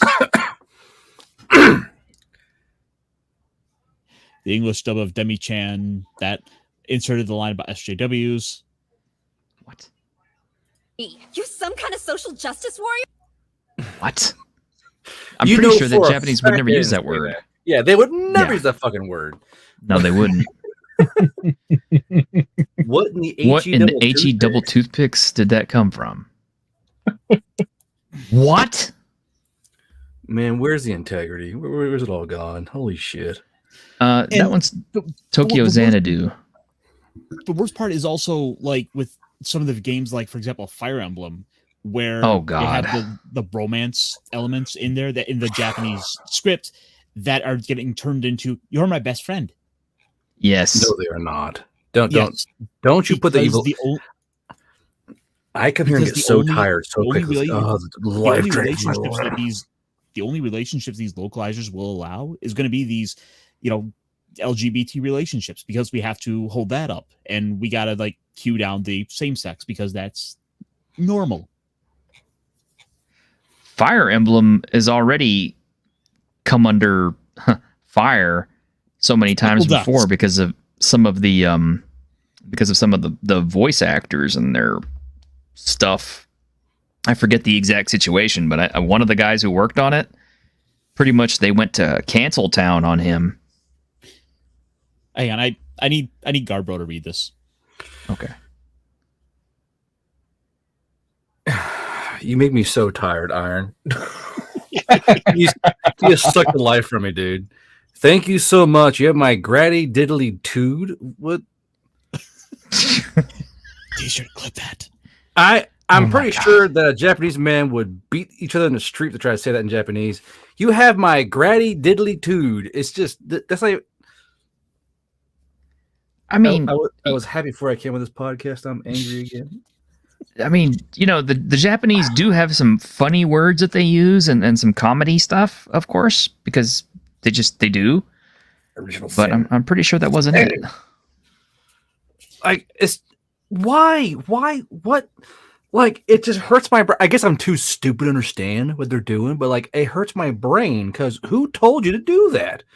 If you see a script, you have my gratitude. Okay, tip tap tip tip tip tip tap. You don't go, I want to put a little pizzazz on this line. Grata diddly dude. Like, why? Guard. They all got the NPC update, except it's like the localization patch. Oh. It's a Sentai Filmworks update. Patch the fuck back out. We gotta do. Sentai Filmworks changed a female character's remark in the English dub of "To love Ru" to instead accuse a male character of being misogynistic. Oh boy! Hold on this. That explains why a lot of new anime confuses the fuck out of me, because they'll say a lot of, I'm like, what does that have to do? Like, there have been dozens of anime where I've read the manga, and I'm like, okay, and I'll go back to read the manga, I'll pull the fucking my phone out and tap on the manga and pull it up, and like, because they'll say a line, I'm like, that fits in with nothing they just said. Like, like it's so go ahead and play your thing though. Let's. Oh, some of these are a little longer. And I'm like, I don't know if T-shirt wanted to play the. Copyright strike. No longer. Yeah. Sorry, Chuddy. Yeah, we'll give this one a try. Okay, so this is what the original one said. Yeah. I won't marry anyone who's a bad cook. Huh? Huh? But that's old fashioned. That. Yeah. So she says that's old fashioned for saying you won't marry someone who's a bad cook. Yeah. And meanwhile, what did they do? That's misogynistic. What? Why? I just. So. I used to think that they changed the I used to think that they changed the stuff whenever they would dub to fit the lips of the characters. I honestly and truly thought that is why they chose certain words, because the voice actors would, the line would fit better in that character's mouth movements. But considering, yeah, well, I know, and considering since then I've seen enough anime to go, oh, well, even the Japanese aren't, making the same lip movements for the words that they say. So why would it matter? Like, yeah, it's a cartoon. Who cares? I mean, even Hazbin Hotel fucks up their lip matching. It's just how it is. You're animated. You can't do every flippity flap of the freaking lips every time. Yeah. You need a gap. I'm speaking and a close. That's all that really matters. Well, I mean, pretty soon the software is going to get to the point where they can actually, motion cast the voice actors' lips and stuff, and they are. I mean, well, they are doing that actually. A lot of cartoons now, like video games. They are for sure. Yeah. What was that episode of oh fuck me, where Darth Maul is fighting Ahsoka on the big pylons? There is during the Siege of Mandalore. They have those. So basically, to make it look real, they had these. And for a cartoon, the actors mocapped and fighting on these taped lines to make it more fluid. It's one of the best fight scenes in cartoons. But more and more mocap is being used in cartoons now, just as a reference to do stuff. It's It's just funny because this is going right back to the days of rotoscoping. Yeah, exactly. Rotoscope cartoons. There's one I see on Twitter all the time. It's that dude with the fucking wolf head barbarian cutting up people. Fire and Ice. Thank you, Fire and Ice. Yeah, that's I've a got famous it. one. I have that. There's that one, and where he's talking to that dead dude on the ground. I see it all the time. That's a pure rotoscope going on there. Oh yeah. Plus the old Lord of the Rings anything by Bakshi had rotoscoping. Wizards. Yep. Wizards, yes. yeah. American Pop. I have a copy of American Pop over here. Right here. Yep. Oh, I'm glad you changed your name, you son of a bitch. Son of a bitch. That pistol. Yep. Oh yeah. And, by the way. Yeah. And there was one more that I've been trying to get a hold of is Rock and Rule. Rock and Rule. I found that on one of those streaming services had Rock and Roll on it. I watched Rock and Roll every day for like a month, man. That's a good movie. I am Mock. My name is Mark. Thanks a lot. Rock and Roll was crazy, dude. It was great. Well, should we see this as sort of like just to show you a little bit? This is what was this? Trails of Cold Steel 3. Oh no. Devs of admitting the censoring dialogue in a live stream. Uh-oh. How often do you run into jokes that don't work in English, and how do you go about redoing them? All the time. All the time. Like, why Japanese puns?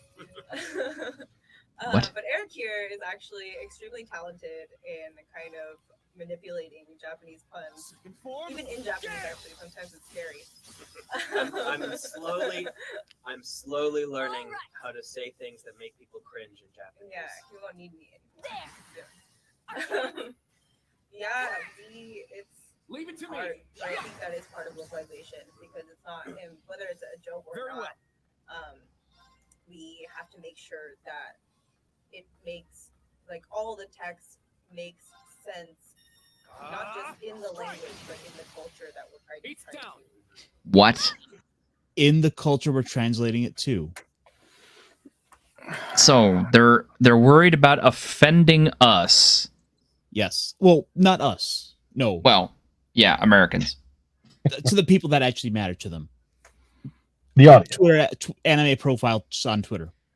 Target. Jesus. Yeah. Sometimes it'll be jokes. Japanese jokes might have a little different values than we do. Yeah.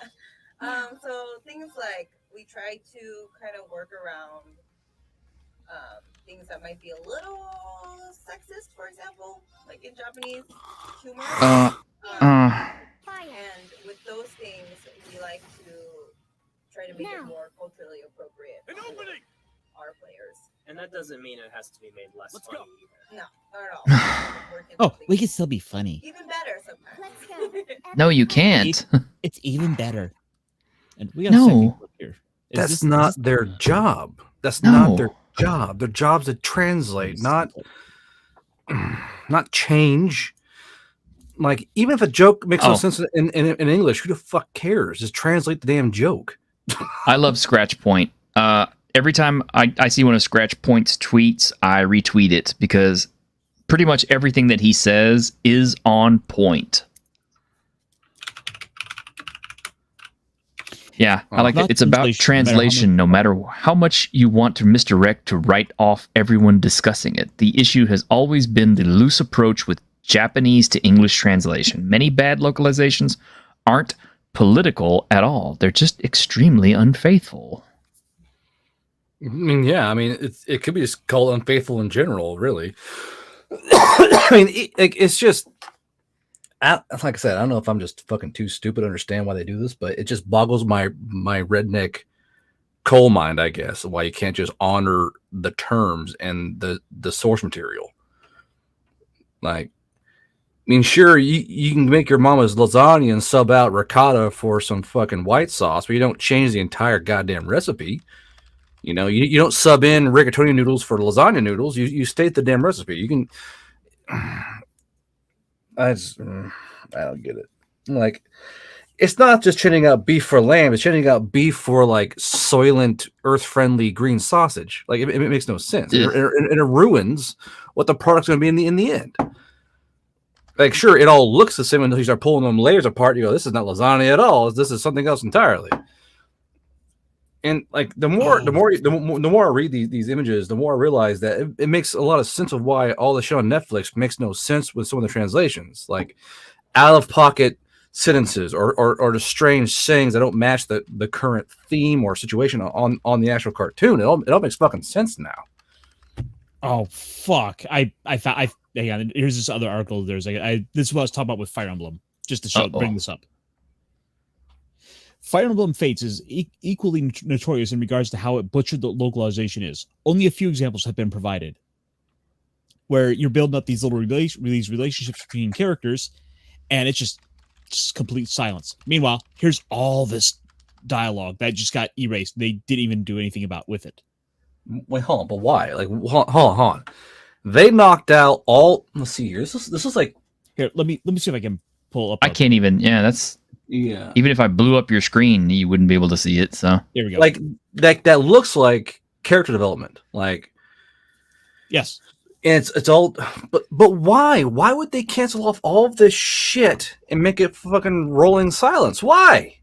what is gained by doing that? I mean, this looks like, just from an overview of what's going on here, it's just two characters building a relationship or something like that, or building camaraderie or rapport, and it's just silence. Like, how? So before I even get into this, I'm assuming it's because they didn't like the way the female character was probably portrayed. Maybe she's supposed to be a slave or a servant of something like that, and they decided, no, let's make her character better by not making her some blindly loyal vassal to this king. So you're the assassin from Nor, Bellica, aren't you? Did you want something, Hoshidos? Oh, it seems that we've already known each other's names.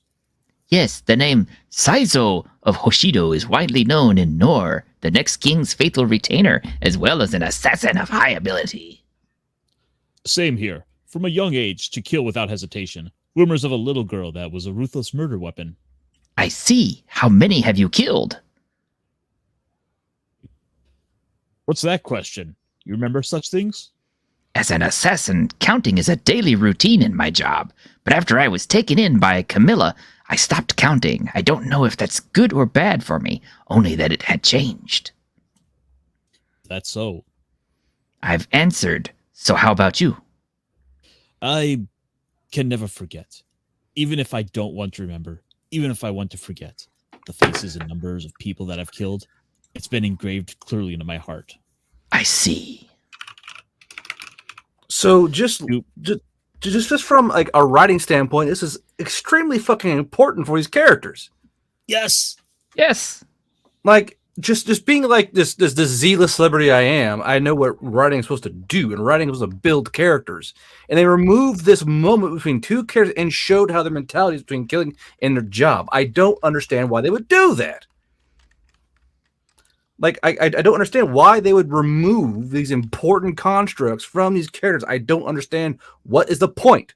Why would you do that? Why would you completely slice up and murder an entire, clearly, plot point between these two fucking characters?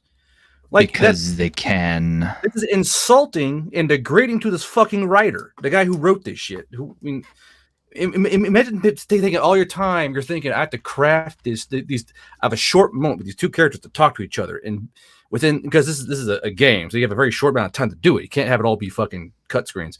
So you got and compact this character moment to a few seconds of A taps on a fucking controller panel, and then some fucking dickhead in the US just scraps your shit. Why? So everything's about friendship. Yes. Any bit of romance is erased. Hold on. Please don't say that anymore. I don't want you as my retainer, but as my queen. From queen to friendship. It's just completely neutering what they're trying to build. It's like what is wrong with just having relationships like this between characters? I mean, sure, friendship is great, but the original version, the original image is them not being friends. Why would you decide to completely remove that writer's vision to this inane playground bullshit? Oh, there's more. It's because they're trying to push the agenda.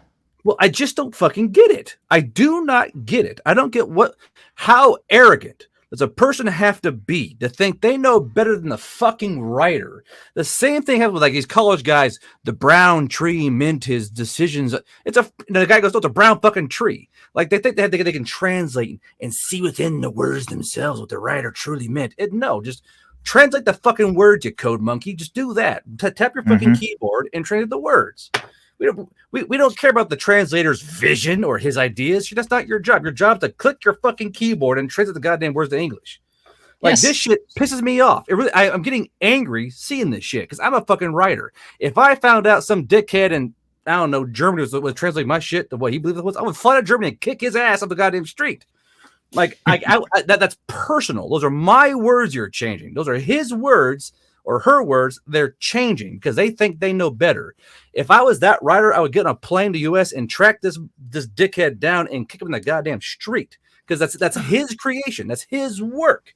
That's not. It's not your prerogative or your job to change his work or his vision. Nope. This is pure American left wing arrogance. That's all it is. I know better than you, little Japanese man. Don't worry, I'll make you sound good. It's not your fucking job. So I have a theory for this. Huh? I think the localizers that are doing this, they get a sense of they get off on the idea Yes. that people They who probably go and do. like and They probably do. who go and then write the fan fiction about these characters is doing it because of their version of these characters. Is that they're basically they're trying to recreate, make the definitive version of these characters that people are going to think of these characters as. It's about effectively claiming them. We About have trying to made the narrative that everybody will inherit. I can't say the word I want to say, but this is molestation of the original Yes. product. I want to say the Yes. R word, but I can't because you'll yell at me. And I don't want to do that. This Yeah. is molestation of the original vision of what this Japanese writer wrote. And it's just like, this makes me want to fucking burn down California. I swear to God, because it's where these people are. Like they're sitting there on their Well, giant high horse. Like, I can make everything better because I know better. Actually, I think Funimation is in Austin, but That's even closer to me. Thanks. That saves me another 6 hours of driving. The thing is, Austin is not a conservative / Republican city. It's not. It's completely No. Democratic liberal. You look on the voting map, that thing is a blue dot and a sea of red. it is. It is.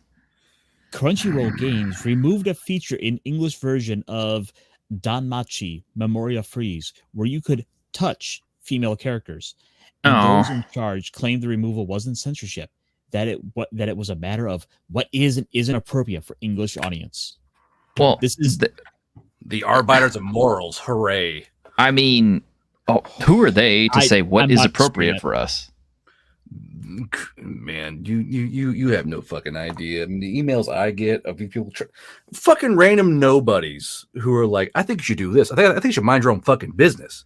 Like I've been doxxed so many times already because I don't agree with their fucking mindset. Like it's ridiculous. Like this whole 40K thing, right? Like I saw like 40K.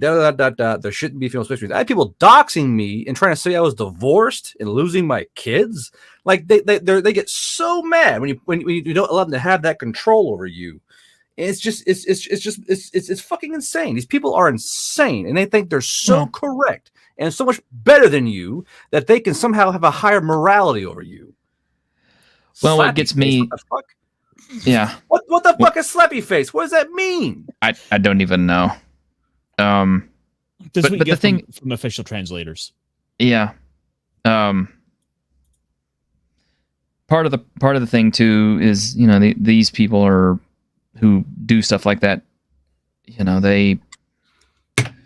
Their deal is it just seems to be like either they don't understand the repercussions of their actions or they just don't care. It's like they don't care whose lives they ruin. They don't care what effect they're having on anything is. All they care about is themselves and what their personal enjoyment is, And the message. Yeah. I mean, fight the establishment. What? Yeah. We're gonna fight the establishment by working for it and changing the message. It's a bunch of communists. Well, that fucking tracks, doesn't it? Well, okay. Look. You. I'd rather have this. That word has become kind of just about as diluted as the other word. Chud. No, the one about Germans from the 1940s. Yeah. The F word. Yeah. It's just the problem is everybody starts slinging all these labels around for other people, and it just becomes a case of it's like all the power behind it has been diluted to the point where it's like, okay, well now everybody is a this or a that. I don't know, man. Whatever crap they're getting off on and why they're doing it. Well, it's sure. The problem is though, like a lot of them will put this in like their Twitter bio.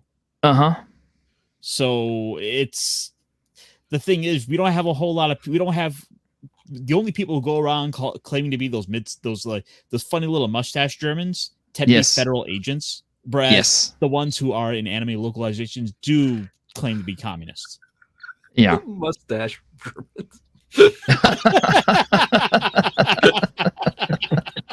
I don't know where it came from. It's a great mustache. Why are you so mad?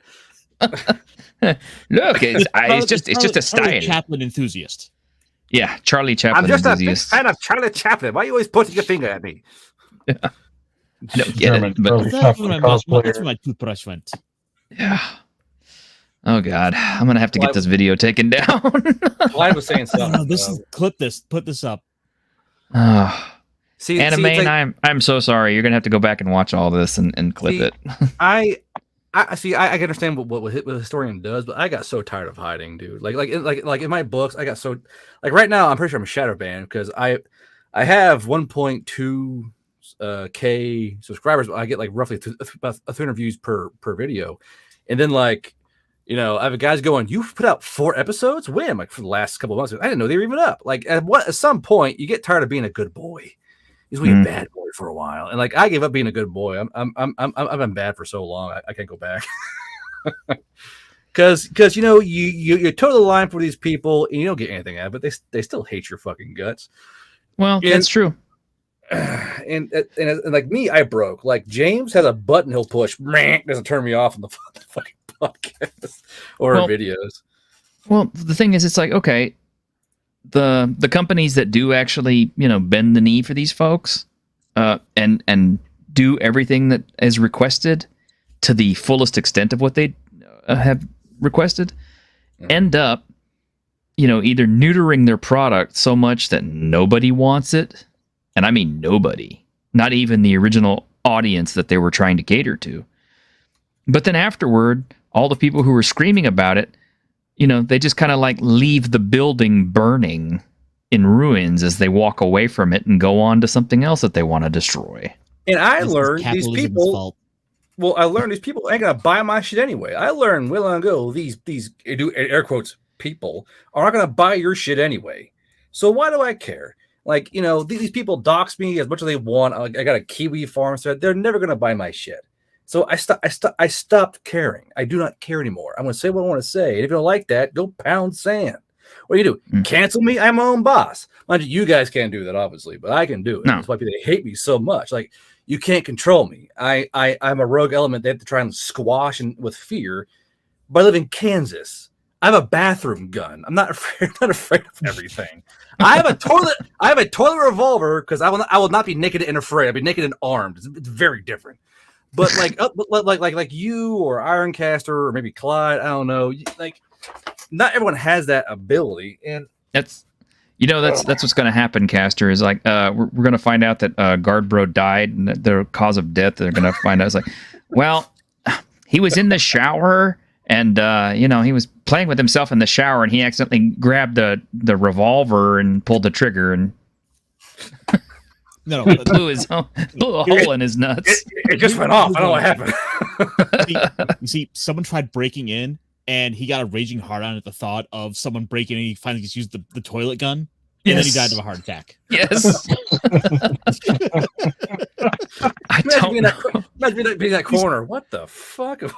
Yeah, I'm just trying to put together what the hell happened here, and I'm not painting a very good picture. This dead body is still erect. What the hell is going on here? You know how we're gonna have to get a chisel and shit to knock that down. Well, he certainly had a big iron on his hip. Yes. Boo! Get off the stage. Big iron. But still, like, you try and follow the rules, and you still get fucked over. And then while you're being anally fisted by these people controlling, you know, YouTube or all these content spaces, then they're fucking up your anime. They're fucking up your video games. I mean, they're trying to invade 40K in BattleTech. Like nothing's safe. It seems like it's a constant invasion. Anything that you like that somebody else could possibly like, they're there. They want a piece of it. They want to spoil it for you, and they want to change it for themselves. Not necessarily to make it better, and not even to make it better for them, but just to make it different so that they can say, I changed something. I guess. I mean, if you can't create, you destroy now, don't you? I mean, you know, and I'm not like an armchair psychologist or anything, so I don't want to get like super duper deep on it, but I almost kind of think it's a case of these people feel as powerless in their lives as most of us do about our circumstances and things. It's like, we'd all like better jobs. We'd all like to make more money. We'd all like to have, the awesome person that we would really desire and all the things that we would really enjoy. But we don't get those. They're not handed to us. We find out that work sucks and that, it's hard and it's difficult. And if you want to get good at something, you actually have to put time into it and invest in it and try to make something of it. And nothing is handed to you. And it sucks. And rather than try to, be stoic about it and tough it out and, grind it out and just smile and go on and maybe drink too much, they instead just decided they're going to destroy everything else and everybody else just because that's the only change they can affect. They figure, I can't change my life, might as well go on and change something else that I can, even if it's for the worse. I don't like how that makes sense. I don't like that one bit. Well, that's the only thing I can think of. I mean, it's the only logic I can think of. I mean, it's like they think that they see something genuinely wrong with the world and they don't have a war to fight. They don't have a conflict. They haven't even been allowed to beat each other up in school. Okay. Well, I don't think that they don't. I don't think they even know what any of that really means. I mean, they don't have any sense of the world or of history or of what it is they're doing, and they've aligned themselves with a mindset, and all they're trying to do is look for an opportunity to, change anything they can to reflect. Yes. I mean, culture doesn't matter because they're not accurately translating what they're working on. I mean, if they want to if they want to make something into Sesame Street so bad, they need to go work on Sesame Street. Yeah. But we're talking about. Sorry, go ahead. Make everything conform to their culture. Yeah. It's cultural imperialism. Mm-hmm. Yeah. Yeah. And how ironic. They are cultural colonists. Yeah. I mean, I was cultural colonizers. I was calling them like paladins or something, but I'm like, no, I don't want to give them that much credit. Cultural colonizers. Might as well take the word that they use to fight everybody else with and use it against them. Woke scolds. Well, yeah, you could say woke scold too. But I mean, I hate using woke. Woke actually used to be something positive.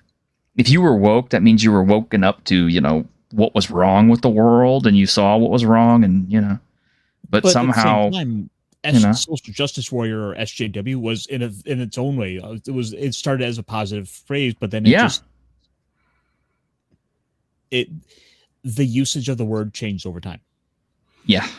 I like the new word, cancel pig. I like that one a lot, actually. Cancel pig is, that's a neat one. Mars deserves credit for that.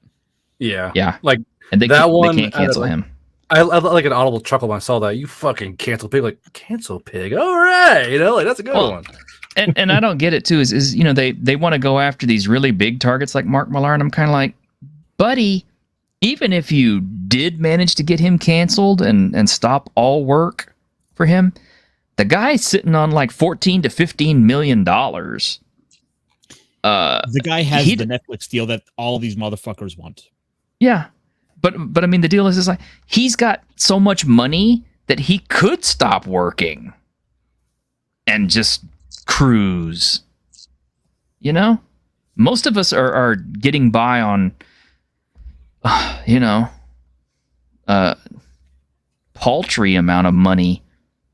So, all these big people who have like millions and millions of dollars, they try to shut down and cancel and everything else. It's like, okay, you shut them down. It's like, okay, you successfully managed to cancel, a big star. Okay, great. That's big deal. They have tons of money. They can coast. They can coast for a long time. They can coast long enough for it to blow over even. So it's just dumb. A lot of things are dumb, and like it seems like the more common sense you have, the more dumb things you fucking see every day. Yeah, I guess it's the IQ meme. Yeah, the IQ meme. What's that one? Oh, where basically you have the bell curve meme. Let me pull up. Oh, okay. He does go like this, like that, and does this. I've seen that with like it's so over. We're so back. It's so over. We're so back. Pretty much the little curve beam there.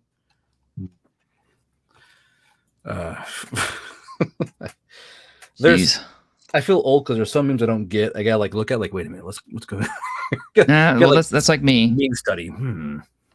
Yeah, I literally sometimes I have to get other people to explain them to me. I had to tell him about the beans.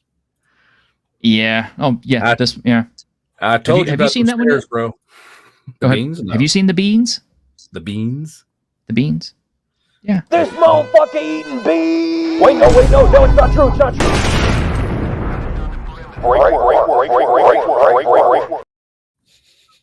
This motherfucker eating beans. Or maybe this. Computer, what do I press? First, you need I'm pressing the red button. Shit, now the screen's all fucked up. Shit's broken. Okay, press the alternate key. ALT alternate. Alt? There's no fucking alt. I got a fucking squiggly line key. I got a fucking key with a triangle on it. What the fuck kind of keyboard is this anyway? That's me. That's literally me at a computer. So I got a squiggly line with an A on it. Yeah. Oh Jesus! I got that bell curve for you. Okay. Oh. I saw one today. People understand that the Imperium is a 40K fascist. We know. We just don't fucking care. I remember that. I saw that today. I was like, no, you don't get it. We all know. Like, these little chuddies can't read. No, we all know. We just don't care because it's fiction. Yeah, it's fiction. Not that's the other part of it too. So everybody's like, everything is political. Your games are political. Everything is political. And I'm just kind of like, no, I'm sorry, but sometimes a cigar is just a cigar. Sometimes a story is a story. That's all it is. Yeah. And like, there's no deep meaning in it. Like with the whole BattleTech thing, like BattleTech lore is pretty fucked up when you think about it. So is like there are people like all of it who are is. like, do you guys know that the oh fuck, I forgot the goddamn name. Hold on, give me a second here. Is it one of the houses? No, what was it? The Zaku, the Zaibatsu. Oh yeah, you know that the Principality of Zeon is just like they're like genocidal fascists. Yeah, we know. They gassed they gassed a colony and crashed into the earth. Yeah, we know. But you still like them? Yeah, I like Zaku's. I don't give a fuck. Like, I mean, I see this from on board a nice fine Xeon ship. like if you like Xeon, you're not a good person. You're not a good person. There you go. I saved it. Yes, I saved it. And unless like I don't give a fuck. I like Zaku's. They're cool as shit, but they're bad people. Yeah, that's why I like them. Mono I like bad guys. What do you want from me, man? Like well, imagine like the Principality of Zeon raided a colony, gassing inhabitants, and made it into a bomb. That's fucking like how's that not cool? And they missed. Yeah. The worst part is they missed. And they missed. Yeah. I forgot about their target was it wasn't Australia. Brazil. It was Brazil. Okay, thank you. And they completely fucking missed. That's right. It was Operation British, or what was it? Operation British. Okay, yeah. And they fucking miss. Yeah. So we gassed millions of people. We missed. Oopsie. They didn't fly off. I still can't believe when the group of people who thinks that the Tyranids are actually good. Oh, I'm just like, are you haven't heard? serious? The Tyranids are actually the Jews in 40K. You see? Oh no. Gene stealers are like Jewish cabals in their tunnels, changing humanity. Yeah, oh god. I haven't heard that one yet. No, I actually heard that they were actually good, that their hive mind represents, peaceful unity and all this other stuff. And I'm kind of like, you do realize that all the Yeah, everything in a Tyranid hive is basically biomass for, whatever the main thing is. I mean, you're basically just something to be eaten and regurgitated later on into a form that it can use. I guess that's what they like, being part of the collective. Yeah, everybody wants to be part of the collective, I guess. And I'm just kind of like, I'm sorry, I still kind of subscribe to some form of rugged individualism, even if it, even if it's minor. And this is a huge tangent we're going on, but still, like, just the Imperium, like, they're that way to survive. In order to survive, they adopted that mindset. Did they have to? No, but they did. That's how they were surviving this tumultuous landscape they live in. But like, it was a Tuesday morning. It was last week. I wake up, I'm bleary-eyed, my beauty sleep. I have my cup of coffee, my apple cider. And I turn on Twitter, and the first thing. The gene stealers are Jews. And I was like, "That's gonna be good." Click. It's been an hour and a half scrolling down this thread on fucking Twitter. I was like, "This is fucking comedy gold." God damn. No.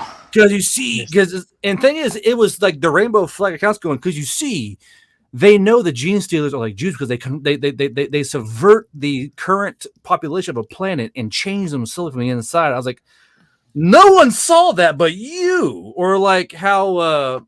I just said Ironcaster a comic where it's like, I think being colorblind is great, Reminder, folks, the T-shirt historian myself, I'm not only a POC, I'm also Jewish. So thank you. Are you really? Yes. Oh shit. I'm a Mexican Jewfrican. The rare tan Jew. Yeah. Well, I mean, I did one of those genetic tests, and it's. Oh, you're Anastasia Jewish.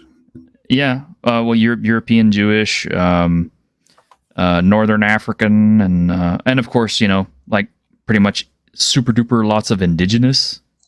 I have missed every card available. I'm just a white dude. I have no J card, no L card, no I card. It's just you white. I was like, fuck. Yeah, yeah, there it is. Yeah, I'm just saying it's good to be colorblind. Black, white, Asian. We're all just humans, Wow, what an ignorant racist. Anyways, can you take orcs out of your game? They remind me of black people. Yeah, exactly. Or did you see the Null one? Yes, I saw the Null one today, and I'm just kind of like, are you? No, I'm pretty sure when Gygax wrote that stuff, he wasn't thinking that at all. As Gary Gygax puts on his racist cap, and the Nulls are Africans. As he types. I mean, no one does that. I don't. I've said it. I've said it on more than one occasion. It's like, when you make comparisons between fictional fantasy races and real people, you expose your own racism because you are the only person who views these fictional fantasy races as a racial stereotype of a real race. I don't know how many times I have to say it or restate it. It's just, you expose your own racism in saying these things, and just stop it. Just what? We took the phrase. It used to be called "call a spade a spade." Just call an orc an orc. Just call a spade a spade. Call an orc a knoll a knoll. There's no parallel to it. Like, if you see a knoll, like it's two different. So they're doing this shit with two races. That's what really kind of boggles my brain. First it was orcs. Now it's gnolls. Like guys, what are you seeing in these two? Oh, good. We really need to stop. But what do you got, man? Welcome. This right here is the annual Film Mobile Suit Show. We veterans are the one you war, gather our old mobile suits, and we share the stories. We teach the youngins, and we just have a good time. Mm-hmm. This boy right here is the RGM-79 Jim. Deployed in it at Jabro, we was assigned to protect the southwestern quadrants from the Zeeks. Remember in battle, I managed to shoot down 3 of them teddy bears and 7 of them Z-Gots. 3 of them teddy bears. Neither. The beauty of the gym lies in its simple frame. You can modify whatever you want it. Low atmo, high atmo, cold, hot, underwater, colony, and space. Yes, sir. Here's my buddy Harold. Yes, sir. This right here is the RX-75 gun safe master. It has minimum weight of 56 metric tons, power output of 878 kilowatts, and is equipped with a pair of 120mm low recoil cannons and a pair of 40mm 4-barrel box missile launchers. That thing is just like gun because we could make it. It is, it really is. So it may not go as fast as other mobile suits. No suit can hit a base from 200 kilometers like this one can. Yes, sir. Each year we do this show, a big star is Jumper's Fed Guy. Tell us about the Fed Guy, Jumper. This suit, originally built by the Zeeks, is a modified MSM-04 Act Guard. Oh, come on, that's not even a During real an one. attack on Jabro, my squadron of GM surrounded and captured this Act Guard with minimal damage. We equipped it with experimental artillery, and I was designated to be its pilot. During the final land ops of the war, I snuck straight to the Zeeks' main California base, destroyed their HQ and comm facilities, and jerried right out of there. Because of the Fed Guy right here, the entire Federation was able to retake the entire West Coast. Yes, sir. Wow. That is a great point to end on. Holy shit. Yes, it is. Yes, sir. Wow. If I have a channel left after tomorrow, guys, yeah, please tune in to me again on Saturday. Bro, take my channel. Fuck that guy. Yeah, we didn't even get around to the positive stuff about the Conan Monolith expansion, but I mean, Jesus, it's been 2 hours. Let's let it go. We definitely got out on a tangent, but I blame Ironcaster. Yes, sir. Oh, okay. Yes, sir. Okay. All right. Well. All right, everybody. We'll see you guys on Saturday. Guard bro, please try not to shoot yourself in the dick while you're masturbating in the shower. I'm sorry. I thought this was the fucking America we lived in. My bad. Ironcaster, yeah, go home, smoke your peace pipe because you're indigenous. Yep. And Optimus, you do Optimus things. Roll out. Yep, roll out. I heard pull out. Autobots, pull out. Friendo. We'll see you guys. Take care. Later. Later.